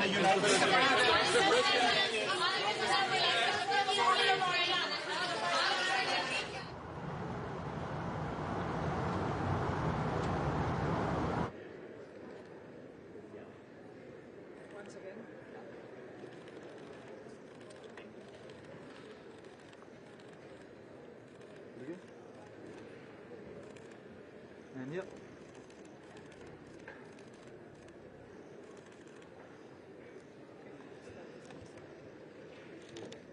Thank you.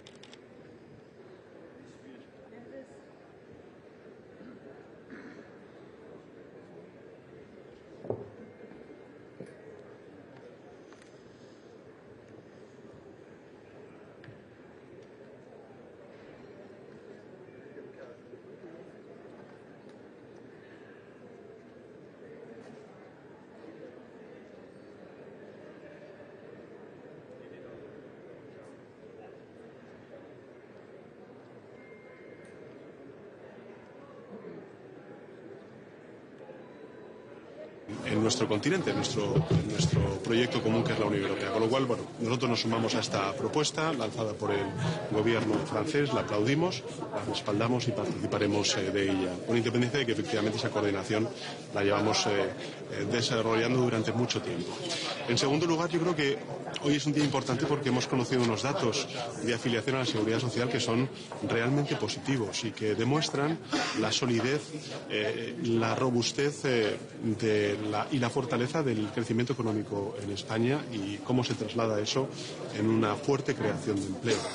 Una fuerte creación de empleo que además va acompañada, gracias a la reforma laboral, a una caída muy importante de la temporalidad, que siempre había sido uno de los principales lastres del mercado laboral en nuestro país cuando nos comparábamos con otros países europeos, y además con una traslación, por tanto, hacia los contratos fijos pues muy relevante, ¿no? Son más de 4 millones o casi 4 millones los empleos fijos como consecuencia de la reforma laboral, que se ha transformado en empleos fijos como consecuencia de la reforma laboral, y yo creo que eso demuestra muchas cosas. Demuestra primero el éxito del país en un contexto tan difícil, que España continúe avanzando, continúe liderando el crecimiento económico en la zona euro y además de las principales economías avanzadas de la zona euro, y además lo haga con estas tasas de creación de empleo y de bajada del paro. Yo creo que demuestra pues que España avanza, que España lidera y por tanto que es un éxito de país. Primero de los trabajadores, trabajadoras, de las familias, de los empresarios, de las empresarias y lógicamente también de las instituciones públicas, y el acierto de la política económica que venimos desplegando desde hace 7 años a esta parte. Finalmente, esta madrugada no hemos podido dormir mucho, hemos estado muy pendientes, lógicamente, de lo que le sucedía a la flotilla en su llegada a las costas gazatíes. Hemos estado en contacto permanente con ellos, como ha dicho el ministro de Exteriores Álvarez. También hemos trasladado al gobierno israelí el que es necesario que protejan los derechos de no solamente nuestros compatriotas, sino todos los integrantes de la flotilla. En todo caso, por supuesto, desde España vamos a garantizar esa protección diplomática y, sin duda alguna, la protección de los derechos que puedan ser menoscabados por la acción del gobierno israelí. Lo he dicho en muchas ocasiones, la flotilla no representa ningún peligro para el gobierno de Israel y, por tanto, esperemos que no represente ninguna amenaza tampoco para la flotilla, la acción del gobierno de Israel. Y en segundo lugar, que lo que está haciendo esta flotilla es suplantar algo que está impidiendo Israel en Gaza, y es el que Naciones Unidas, en particular la agencia que opera en Gaza desde hace muchísimos años, que es UNRWA, pueda desplegar toda la acción humanitaria, toda la solidaridad humanitaria que todos los Estados miembros y todas las sociedades del mundo pues están manifestando con la tragedia que se está viviendo en Gaza. Con lo cual, estamos muy atentos, hemos estado toda la noche pendientes de esta cuestión y vamos a, lógicamente, ofrecer esa protección diplomática y la protección de los derechos de nuestros compatriotas. ¿Es una violación de la legalidad internacional, como dice Sumar, presidente? Vamos a estudiar todos los aspectos de esta cuestión. Para nosotros ahora mismo lo más importante es la seguridad de nuestros compatriotas, el que puedan regresar pronto a casa, a su casa, a España, y a partir de ahí, pues evidentemente estudiaremos cualquier tipo de acción. ¿Y qué les dice a los miembros de esa flotilla que creen que han sido abandonados por el gobierno?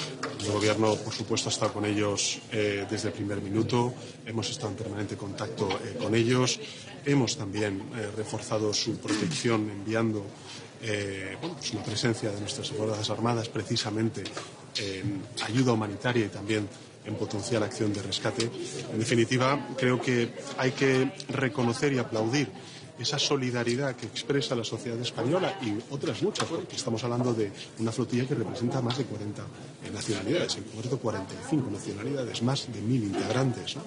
La reconocemos, la aplaudimos, pero en todo caso ahora lo que más nos importa es la seguridad de nuestros compatriotas y posteriormente, pues evidentemente, podremos tener ocasión de hablar de estas valoraciones. ¿Presupuestos, presidente? ¿En qué punto está la una rueda de prensa? negociación? Estamos en ello. No hay ninguna novedad en el sentido de que nosotros vamos a cumplir con nuestra obligación constitucional. Los presentaremos y esperemos que sean pues unos mejores presupuestos que los que tenemos. Pero en todo caso, volviendo al desempeño económico y a la creación de empleo que tiene nuestro país, esto representamos el 30% del crecimiento económico de la zona euro. Es que tenemos más de 22 millones de afiliados y afiliadas a la Seguridad Social. Es que tenemos 4 millones de personas que, como consecuencia de la reforma laboral, han visto que sus contratos precarios se han convertido en contratos fijos. Es decir, España avanza, España lidera, y yo creo que eso es un éxito del país, también del Gobierno y, por supuesto, de su política económica. Pero, evidentemente, presentaremos nuestros presupuestos y esperamos contar con el apoyo de la mayoría parlamentaria. Vamos a trabajarlo con mucha humildad, con mucha capacidad de diálogo y de negociación y de acuerdo, como siempre hemos manifestado. El Ayuntamiento de Madrid ha lanzado una iniciativa para informar a las mujeres sobre lo que llaman un trauma posaborto. No sé si sigue esta información y qué le parece. Bueno, he estado un poco pendiente de esta cuestión. A ver, yo creo que, desgraciadamente, un derecho, como es el derecho a la interrupción voluntaria del embarazo, está siendo menoscabado, está siendo instrumentalizado. Hay muchas mujeres que se sienten privadas de este derecho como consecuencia de un dogmatismo ideológico, de un sectarismo político, de instituciones que van más allá del Ayuntamiento de Madrid. Hay muchos gobiernos autonómicos dirigidos por el Partido Popular, con el apoyo de la ultraderecha, que en el ámbito de la interrupción voluntaria del embarazo están simplemente recortando ese derecho, derivándolo a clínicas privadas, en lugar de poder garantizar ese derecho en el Sistema Nacional de Salud Pública. Y esto es algo que lleva pasando de manera recurrente. Lo que sucede en el Ayuntamiento de Madrid es extraordinariamente grave y demuestra cuán profundo es la alineación del Partido Popular con Vox en todo lo que tiene que ver con derechos, en sus recortes, en su retroceso, en su regresión. Y desde luego yo lo que sí que puedo manifestar, en este caso las mujeres de nuestro país, es que el Gobierno de España va a ser garante, una vez más, de que este derecho se preserve y no sea recortado ni menoscabado por la acción política de ayuntamientos que claramente, por su sectarismo político, por su dogmatismo ideológico, lo que están es en la regresión de derechos tan fundamentales como son los derechos de las mujeres. Una última cosa, muchas gracias, de ¿Has verdad. estado en contacto con las autoridades?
everybody. Start now. Fremsyg. Altså aftalen. Jeg skal stå bag en tanker.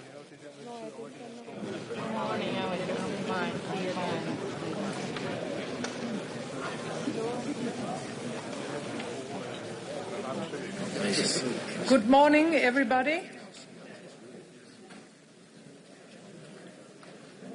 We have a lot to do today, so I would like to start as planned.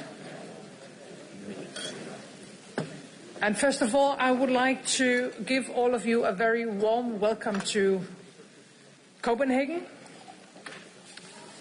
For the last few months, there has been much talking about peace in Ukraine, with meetings and pre-meetings and briefings about the meetings. And meanwhile, Russia continues its brutal attacks. It must be clear to everyone now, Russia will not stop until they are forced to do so. And they are a threat, not only to Ukraine, but to all of us. Today, we have one major task ahead of us. We have to make our common Europe so strong that war against us becomes unthinkable. And we have to do it now.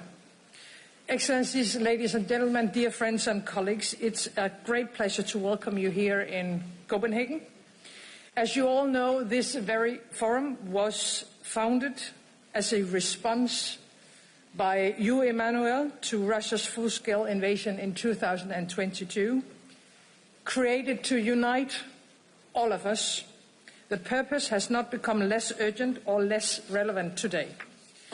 We have important discussions ahead of us, and none more urgent than the issue of European security. Dear Volodymyr, for almost 4 years, you and your countrymen has been defending Ukraine against a merciless full-scale Russian aggression. You are fighting with outstanding determination. And right now you are fighting for European security, holding back Putin, defending all Europeans. You have done what no one thought possible, and you support our steadfast support. We are around 50 leaders here today from all over Europe. We represent very different countries. We have our own interests, our own headaches, and our own wishes for the future. I know that for some of you, the threat from Russia is very clear and very present. For others, it still seems further away. But none of us can no longer be naive. The war was never just about Ukraine. It is about Europe. All our nations, all our citizens, our values, and our freedom. And please just take one look at the history of our continent. From the expansion of the Russian Empire to Soviet tanks rolling across several borders during the Cold War, shattering hopes of freedom. And recent history tells us the exact same story. So why shouldn't it happen again? Russia is now converting into a war economy, using every opportunity to intimidate, to threaten, and to divide us. Unfortunately enabled by China, with soldiers from North Korea and drones from Iran. And I see no signs that Putin and Russia's imperial fever dream stops with Ukraine. On the positive side, many European nations are ready to do what is necessary to support peace in Ukraine and in Europe. But peace with Russia can only be achieved through strength. We have to strengthen Ukraine and weaken Russia with more sanctions. We have to be able to finance the armed forces in Ukraine. All of us have to deliver more weapons, more ammunition, and we have to do it faster. Nowhere it will make a greater impact for European security than at the front lines in Ukraine. It's not charity, what we're doing in Ukraine. It is a direct defense of our continent. And at the same time, we have to rearm ourselves, Europe. I know that almost everybody have increased their military budgets massively over the last years. And we have taken very important steps in the European Union, in Europe in general, and in NATO. So, in other words, we are on our way, but we have to move much faster. We have to learn from Ukraine, your sense of urgency, building an incredible defense industry in just a couple of years. We must take that lesson and we have to speed up. But building a stronger military is not enough. We need more than that. Because Russia has intensified its use of hybrid means in Europe. And we face an enemy that uses all kinds of tools. One day it is military drones. Another day it's migrants being pushed across the borders. They are targeting critical infrastructure. We see the fight with misinformation, all with the purpose to create uncertainty and lack of trust, and attempts to interfere in democratic elections. Security is, of course, not only a question about military means. It is a matter of our hearts and minds. And in a time where democracy is under pressure around the world, we need to show that we deliver for our societies, that we as political leaders are able to help our people to tackle their challenges in everyday life. Our citizens need jobs and economic security. They need health care, education for their kids, affordable food, opportunities for their future. That is why we need to build a stronger Europe economically as well. We have to create the jobs for the future. We have to reduce our dependencies. We have to invest in new technologies and source the critical raw materials that are necessary. And by the way, we have to take much stronger action on migration. We have to strengthen our borders. Uncontrolled migration is changing our societies, and it is our citizens that pays the price. Who can enter and stay in our country? It has to be a democratic decision. Before I pass the floor, there is one thing I want all of you to remember. Back in 2022, when this political family was established, when Russia launched its full-scale invasion in Ukraine, Putin wanted at least three things. He wanted to capture Kyiv, he wanted to overthrow the Ukrainian government, and he wanted to tear Europe apart. Today, after almost 4 years of full-scale war, after spending billions of dollars sacrificing thousands of Russian lives, Putin has not succeeded in any of that. The war is a Russian failure. First and foremost, thanks to you, Volodymyr, to every brave Ukrainian man and woman fighting for our freedom, but also to every nation supporting you. Europe is strong when we decide to be, and we need to make it much stronger. So therefore, dear colleagues, welcome once again, and let us use this opportunity to provide the next concrete solutions to show the way forward for Europe. Thank you, and I would like to pass on the floor to you. Antonio.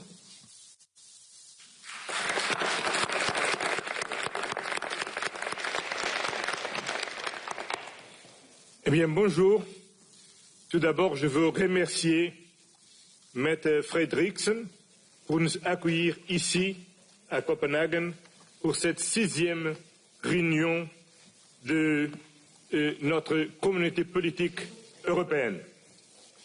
Et tout d'abord, je veux féliciter Maia Sandu, la présidente de Moldavie, par l'écrasante victoire que les forces démocratiques et pro-européennes ont obtenue dimanche dernier en Moldavie.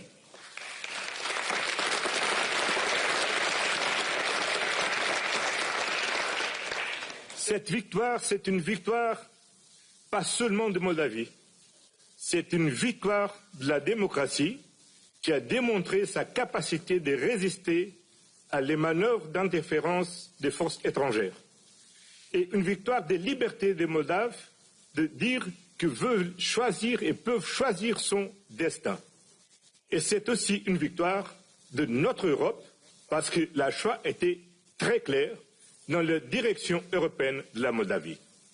Je veux aussi féliciter le président d'Azerbaïdjan et le Premier ministre d'Arménie. Je crois que la paix que vous avez obtenue, c'est un grand moment pour notre Europe. Et ça démontre que c'est possible de bâtir la paix et qu'il faut qu'on fait notre travail pour la paix. C'est pour ça qu'on soutient l'Ukraine. Parce que soutenir l'Ukraine, ce n'est pas soutenir la guerre. C'est soutenir le droit de l'Ukraine à une paix durable, à une paix juste. Et c'est pour ça qu'on doit se mobiliser tous et toutes pour continuer à soutenir l'Ukraine. Du point de vue militaire, du point de vue politique, du point de vue diplomatique, du point de vue économique. Parce que ce qui est en jeu en Ukraine, ce n'est pas seulement le droit de l'Ukraine à être un pays libre et souverain. C'est en fait le droit international. C'est en fait les valeurs inscrites dans la Charte des Nations Unies qui sont en cause. Le droit à un pays souverain, à l'intégrité territoriale, au respect des frontières internationalement reconnues. Et c'est pour ça qu'on doit se bâtir.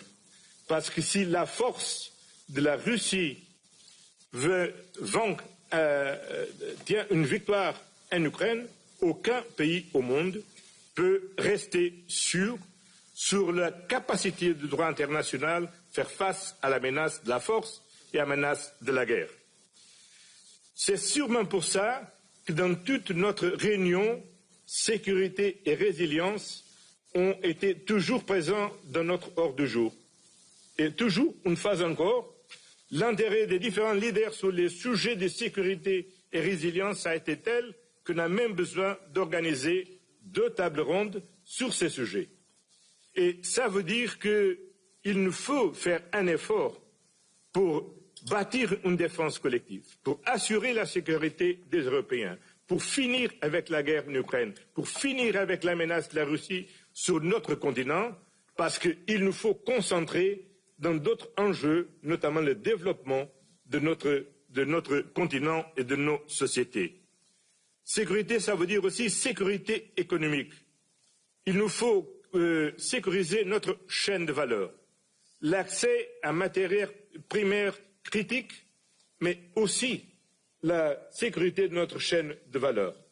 Et évidemment, on ne peut pas ignorer des sujets comme migration qui sont au cœur de notre débat dans notre société. On est une plateforme informelle et on veut le rester. Mais si on regarde ce qu'on a fait dans les 5 dernières réunions, on peut identifier que dans ces cadres de la communauté politique européenne, on a plusieurs projets.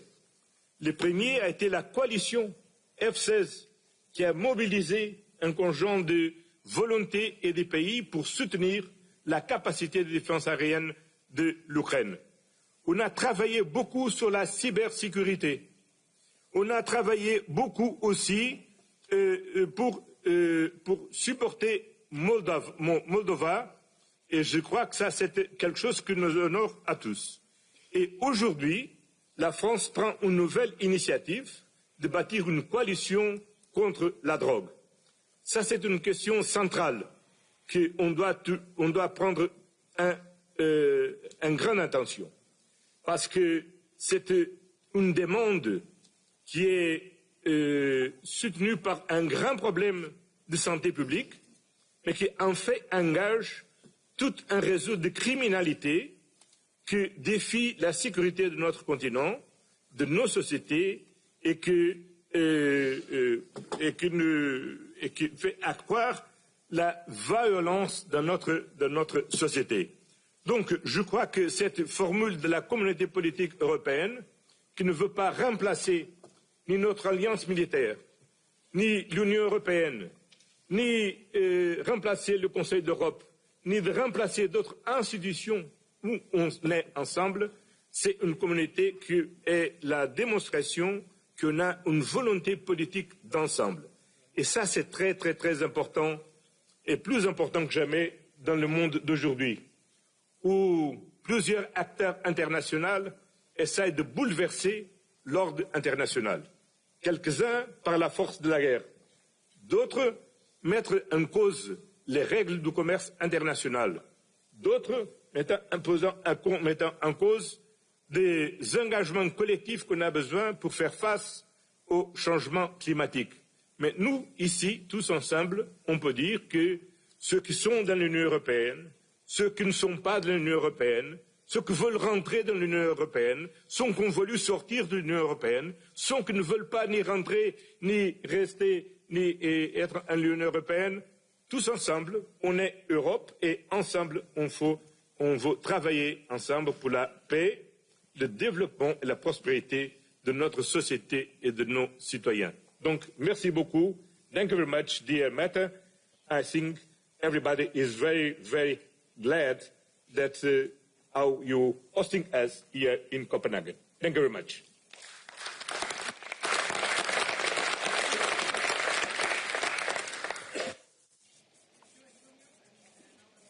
The floor to you, Volodymyr. Thank you so much. Thank you so much, dear Matt. Dear friends, we are all now in a new reality, and everyone, I think, understands this, even those who may not want to admit it yet. The recent drone incidents across Europe are a clear sign that Russia still feels bold enough to escalate this war. And it was never just about Ukraine. Russia has always aimed to break the West and Europe in particular. Today, their strategy is simple: to divide Europe, to ignite arguments, to prevent us from finding common ground. And I believe we must do the exact opposite of what Russia expects. We must act together, and we must act with strength. First, our guys are already here in Denmark, and there are experienced Ukrainians who know how to detect and shoot down attack drones, and they have already begun deploying their mission, and we are ready to share this experience with you, partners, and this is just the beginning, the first step on the path toward an effective drone wall to protect all of Europe. Please, let's work together on coordinated solutions that will make this happen. Second, when we talk about the drone wall, we are talking about all of Europe, not just on one country. If the Russians dare to launch drones against Poland or violate the airspace of northern European countries, it means this can happen anywhere. In Western Europe, in the south, we need fast and effective response and defense forces that know how to deal with drones. And please keep joining the Pearl program. It really helps our defense. Some countries are already part of it, thank you, and it's very important that others join too. This program supports not only us, but also strengthens ties between Europe and the United States of America. Third, we must remember that the root of all these problems is Russia's war. Russia still has the resources to keep fighting, and that's not right. But we know the right steps. A 19th package of sanctions against Russia for the war is urgently needed. We also need to seriously think how to truly down Russia's entire oil trade infrastructure, because that's what fuels their war machine. Right now, we are seeing that even tankers already under sanctions are still being used by Russia. That has to stop. And let's also place more sanctions against captains and crews of shadow fleet vessels, as well as against the owners of the relevant companies. And we need to think about placing sanctions on Russian oil terminals and the rest of their mainland infrastructure. We should also support President Trump's call to stop buying Russian oil here in Europe. It's short-sighted to go against the USA. And the guys from Hungary need to hear this clearly. Energy from the US and other partners can fill the gap on the European market. Next, we need to finally complete 100% the work on security guarantees. We have already done a lot, and I'm grateful for that. Thanks to you, dear leaders. And now we need to put everything on paper and fully prepare every detail. Security guarantees for Ukraine can already work now. They directly support our army. But overall, every nation in Europe deserves real security guarantees. The model of the security guarantees that works for us will work for you too. And we propose to eventually expand all effective models to others. And finally, I want to congratulate, as speakers before me, I want to congratulate Maia Sandu on the victory. Maia, my congratulations in Moldova's parliamentary elections. These were very important elections. Europe has won. Moldova has won. And thank you to everyone who helped to secure fair elections. Now it's time to move forward. Supporting Moldova, Ukraine, and the Western Balkans on their path to EU membership is critical. We need real progress. Ukraine has completed the screening process. We are ready to open Cluster 1, and this must be done just as agreed. This will definitely strengthen the overall situation. Thank you so much. Slava Ukraini. Thank you. Thank you so much, Volodymyr. And now we are trying something new in this format. So therefore, I will ask Prime Minister Keir Starmer and President Emmanuel Macron and President Maia Sandu and Prime Minister Donald Tusk to go to the podium, where Keir will lead us through a discussion between our four colleagues.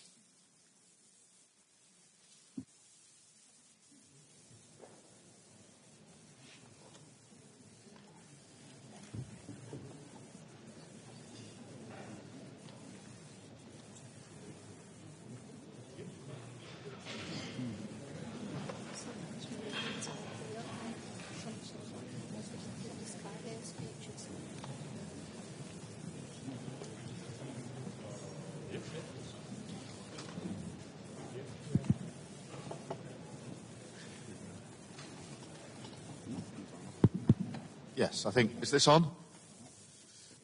Right, let us make a start, and it's really good to be here, colleagues. Volodymyr, it's fantastic that you are here, and as Meta said, this has been nearly 4 long years for brave Ukrainians fighting, and I, for one, have been particularly struck with the severity of the attacks on civilians, particularly in recent weeks and months, on a daily basis. So it's very good you're here.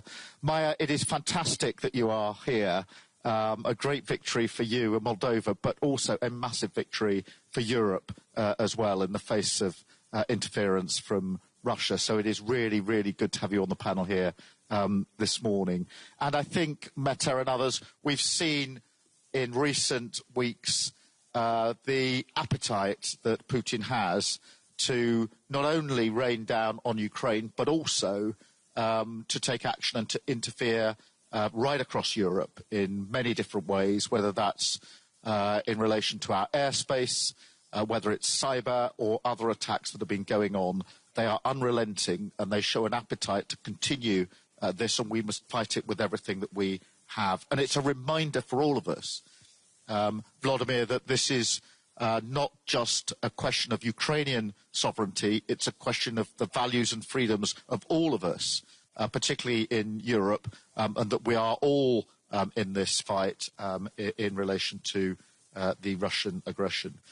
We've done a lot of work on the Coalition of the Willing. I'm not going to go through that here, other than to say that we must always remind ourselves that the Coalition of the Willing, the security guarantees, what we've done to try and ensure that if there is a ceasefire, it is just and lasting, mustn't sort of seduce us into thinking that the work is over in terms of supporting Ukraine now.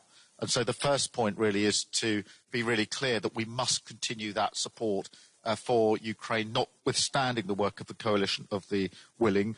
And that means putting Ukraine in the strongest possible position. And that then means more on air defences, more on long range and anti-drone attacks. And of course, the work that we're doing on the reparations loan in relation to the Russian assets, which has been really important work led very ably and very smartly in terms of the progress that we're making there. And of course, as we continue to strengthen the position of Ukraine, we must do that in conjunction with and alongside the work we're doing with President Trump and others in this. The second thing is that we must always look to strengthen NATO. We had an excellent summit earlier this year, Mark, very, very successful, where I think NATO emerged at the end of that summit stronger than we went in, more united, with real resolve and focus. And we need to keep that because, you know, whether it's air defences in Poland, where we, the UK, sent planes across, whether it's the work that we've had to do in the last week or so here with NATO allies working with you to counter the drones. That means that we're here on a beautiful day having our meeting, which wasn't necessarily guaranteed this time last week. I think that shows that we have to make sure that through the framework of NATO we support each other against this aggression and interference. And then finally, we must keep up this pressure on Putin.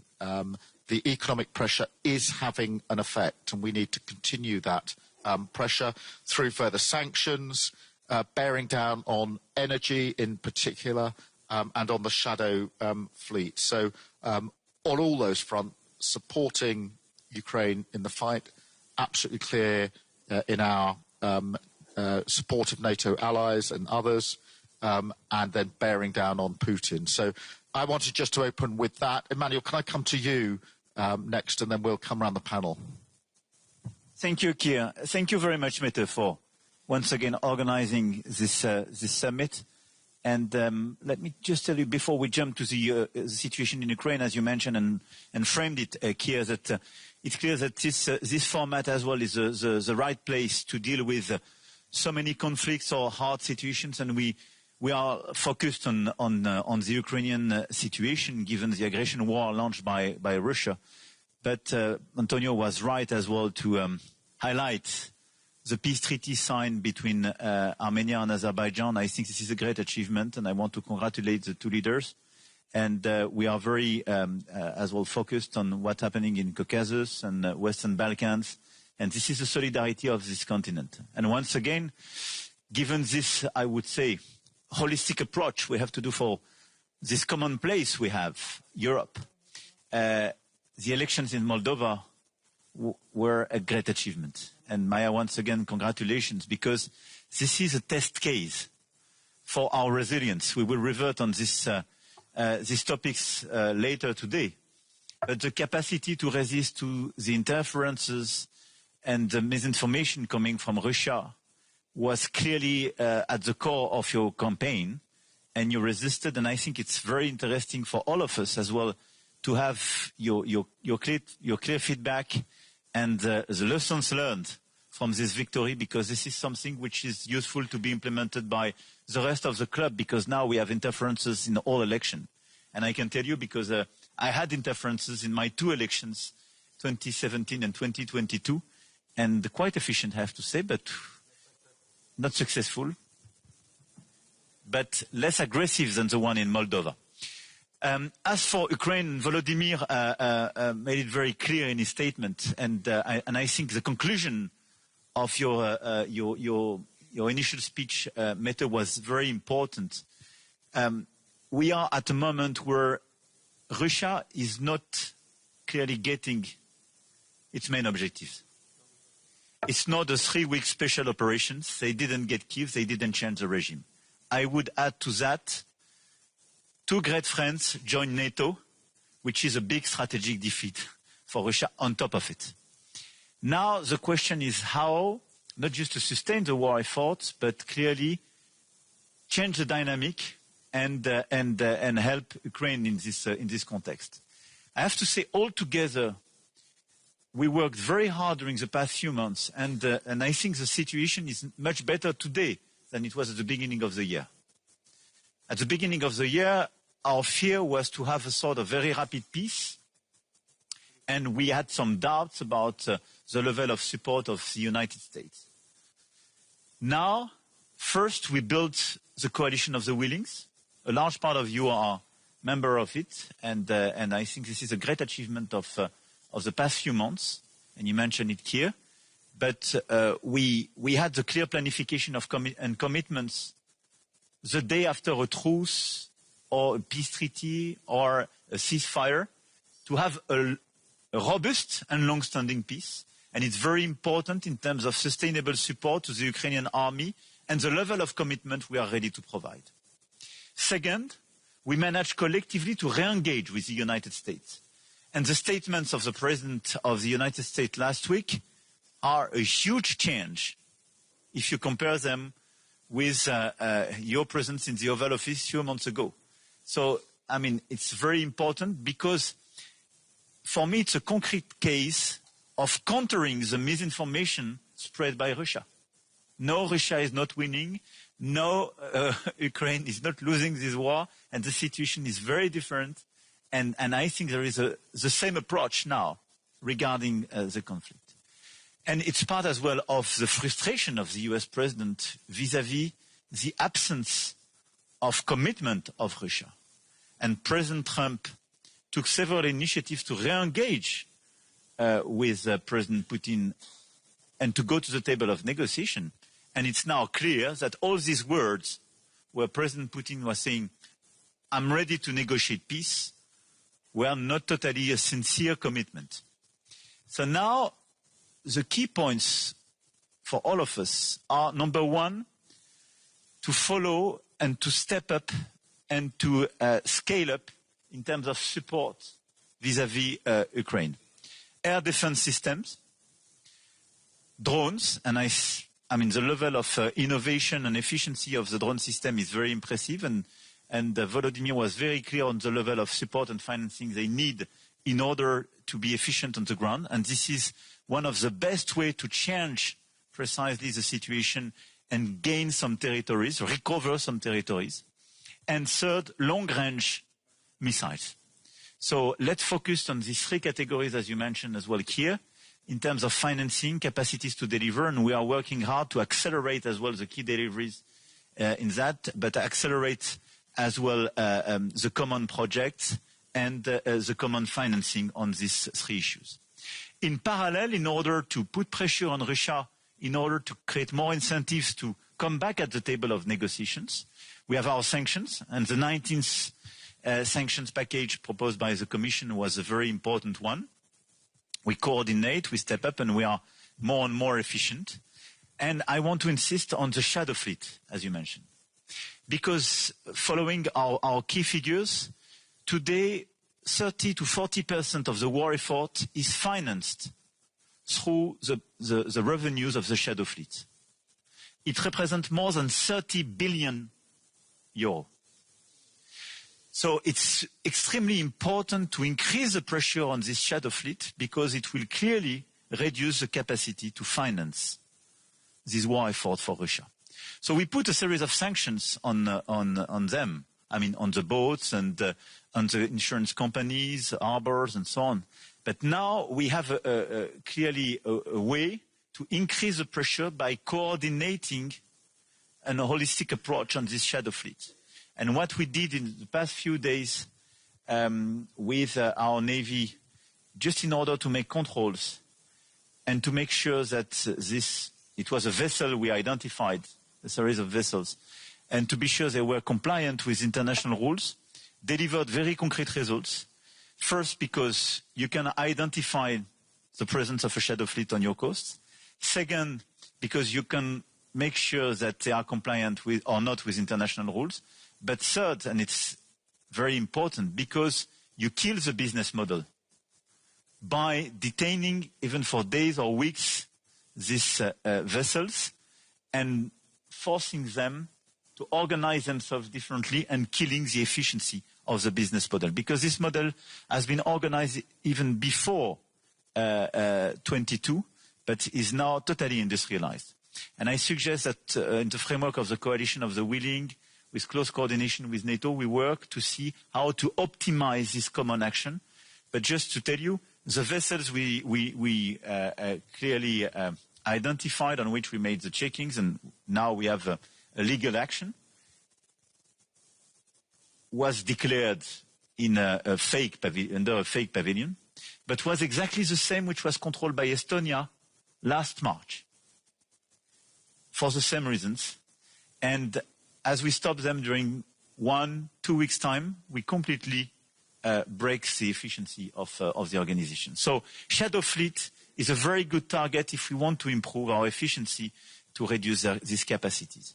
And I think this is a very important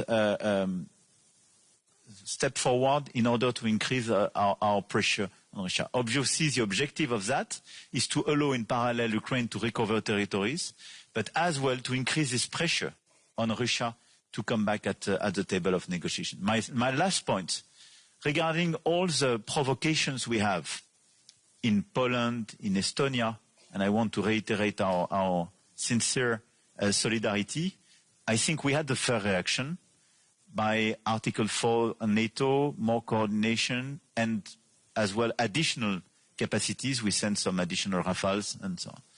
And it's very important as well to go till the end of the inquiries on what happened in Denmark and for some others, because it's very important to make full clarity.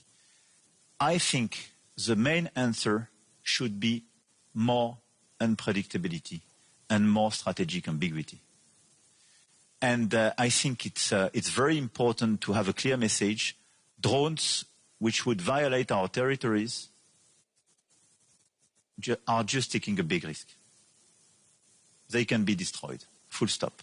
And we are not here to provide the full notice. We will do what we have to do to preserve our air integrity and our territorial integrity. And for the aircraft, we have a process under the coordination of NATO. And I think this process will create as well more unpredictability. Deterrence should be key to preserve our consistency. But the message which is very important to convey from this meeting is that we are ready and we are in a position to preserve our air and our territorial integrity. We are ready on the eastern flank of NATO, and we are ready at the same time and on top of that, and without reducing this commitment, to provide security guarantees for Ukraine. This is the same approach, and all these approaches are clearly compliant, and it was fairly assessed by the Secretary General of NATO. Thank you, Keir. Thank you, Emmanuel. And I think this focus on the shadow fleet is so important. We need to intensify that, particularly in light of what's happened in the last few days. So really important. Donald, can I come to you? Because obviously we saw the incursion of drones and the reaction to that. So over to you, really, because we cannot ignore the fact that over recent weeks and months, there has been, at the very least, an increased appetite for recklessness on behalf of Putin. So, Donald. Thank you. I will be very brief because I think from my point of view everything is more or less clear when it comes to the whole war context. First of all, again, congratulations. We were very happy together with Emmanuel and Friedrich to be there just before your election, and we felt how difficult the situation was and still is, of course. But your example, this is a good lesson for all of us, because it means that if you are determined enough, if you are courageous enough, you can win. Also, if you are, small Moldova, you can win against Russia, because it was in fact, the elections in Moldova, not only in Moldova, as you said, but in Moldova it was a very spectacular example. The elections, it is also a part of a very untypical war we live in fact. 2 years ago or 3 years ago, I said that that the post-war epoch had ended and that we entered the pre-war epoch. Unfortunately, it is no longer the case because, in fact, we are in time of war today. And for me, your lesson, but also what we experience in Poland with all these provocations from the Russians and Belarusians. For me, it means that today it's absolutely obvious that we have to stop all this kind of illusions. The first illusion was and is that there's no war. It's in some of us, we like this definition like full-scale aggression or incidents or provocation. No, it's war. A new type of war, very complex, but it's war. Shadow fleet. Now we have signals. The last one was, I received a message from Warsaw. We have another incident now close to Szczecin port. 2 days ago it was an incident close to our Petro-Baltic platform and our pipeline. Both are Russian vessels. And in fact, we have a new incidents in our region, I mean Baltic Sea, every single week. It's almost every day. We have the drones attack or provocation was the most spectacular one when it comes to the Polish side. But in fact, we have similar provocation also every single day on our border with Belarus. You know this, the situation, but it's nothing. War is not an abstraction now for us, because we have on our border with Belarus, we have more than 100 attempts per day, and it's some kinetic actions against our soldiers on our border with victims also. It's our daily routine now. This permanent confrontation with Belarusian services and this weaponized illegal migration, really well organized by Putin and Lukashenko. It is a kind of war also. Estonia, dozens of violations. This was not the first attempt, I mean the violations of Estonian airspace. This is why it is a war. We are also a target for the Russian aggression, not only with the hybrid tools, but also when it comes to political goals, intentions. And it's clear, not only in Moscow, I think that the whole West is under threat. And the aggression against Ukraine is just the first phase of this new approach. Second, we can hear in I think all capitals in Europe this narrative. This is okay. If it is war, it is not our war. It is our war. Okay, Ukraine is in the front line now, but in fact we have this aggressive actions, provocations, etc. And all of us are targets, the possible targets for these attacks. Kir, you know this also personally, how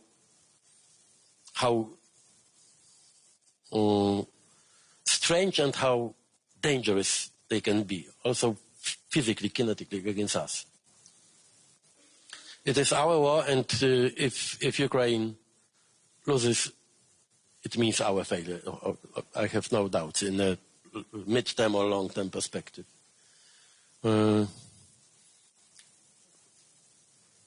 And the third illusion is also very well prepared by Putin's propaganda, is that we are not able to win this war. That it is impossible for Ukraine and for all of us to win this war. It's an absurd. The only advantage, the Russian advantage, the only one, is mentality. We are much bigger than them. You know, the GDP of Poland will be comparable to the Russian one of Poland in 2 years. Economically, they have no chance against us. Our population is almost 500 million.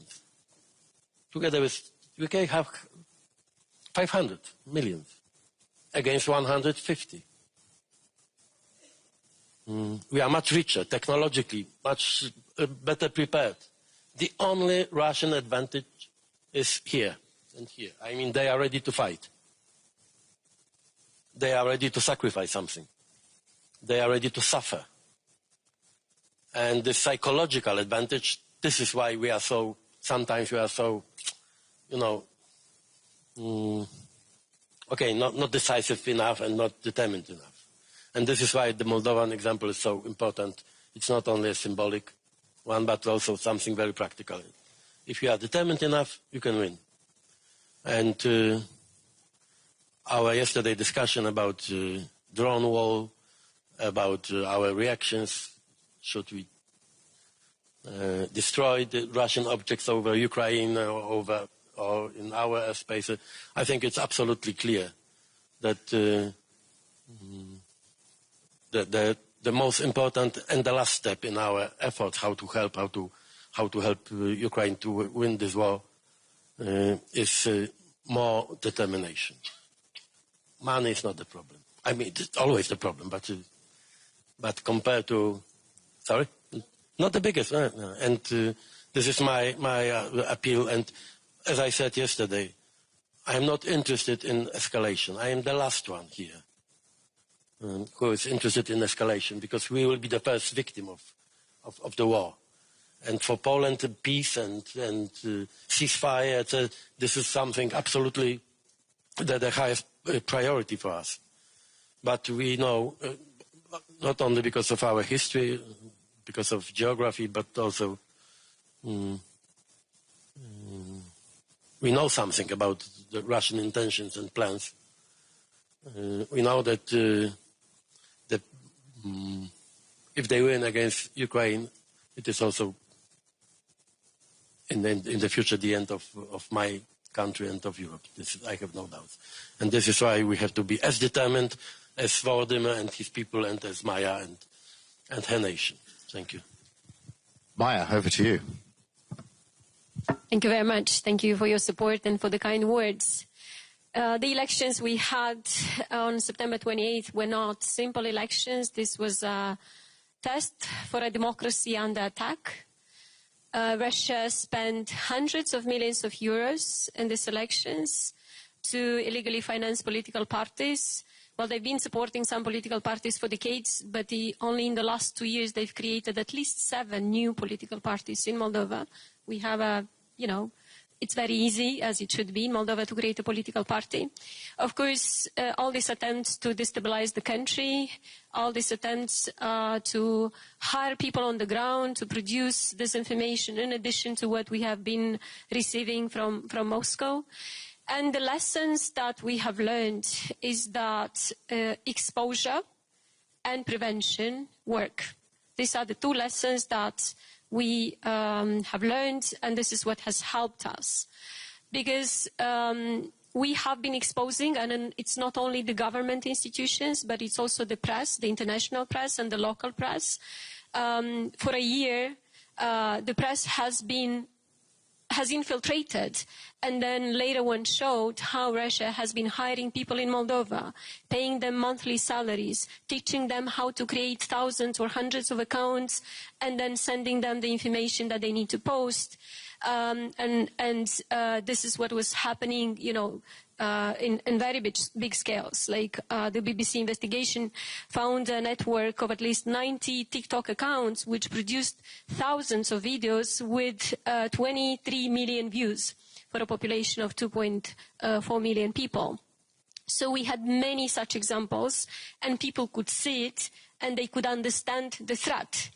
And then the prevention, I have to say that after last year's experience, which was very dramatic during the referendum and the presidential elections, our institutions worked really, really well this time. They disrupted all these financial schemes of Russia. They confiscated the money. People who were dealing with this, they got arrested. All those who organized, were trying to organize the vote buying schemes, people could see them on TV. People could see that the money has been confiscated. So the prevention was really, really useful. It is not easy because Russia is using cryptocurrency more and more, and this is where we need to work together to stop the illicit funding, and especially when it comes to cryptocurrency.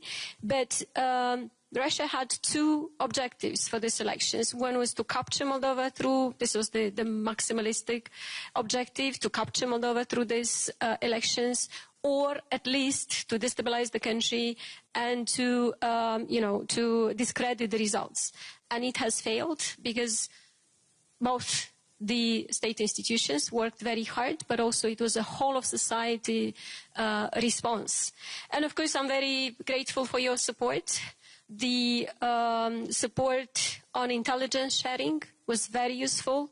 Many people, many countries in this room helped us. The cyber defense, we were in a very difficult situation with cyber defense. We managed to fix it 2 days before the election. So we had only 2 days to test it. It was that dramatic. We have learned our lesson. Now we have to work very hard to make sure that we don't get in this situation anymore. Of course, the economic support that we have received, because Moldova's economic situation is not good. The economy is affected by the war next door.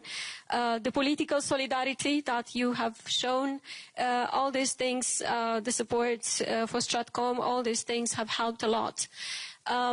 We have learned a lot of lessons. We're ready to share them with all the countries which are concerned that the elections might be under threat because of Russia. But also we hope that our experience is going to encourage other countries, because a small and fragile democracy like the Moldovan one has resisted the big resources of Russia, and if Moldova could do it, then everybody can do it. Thank you very much.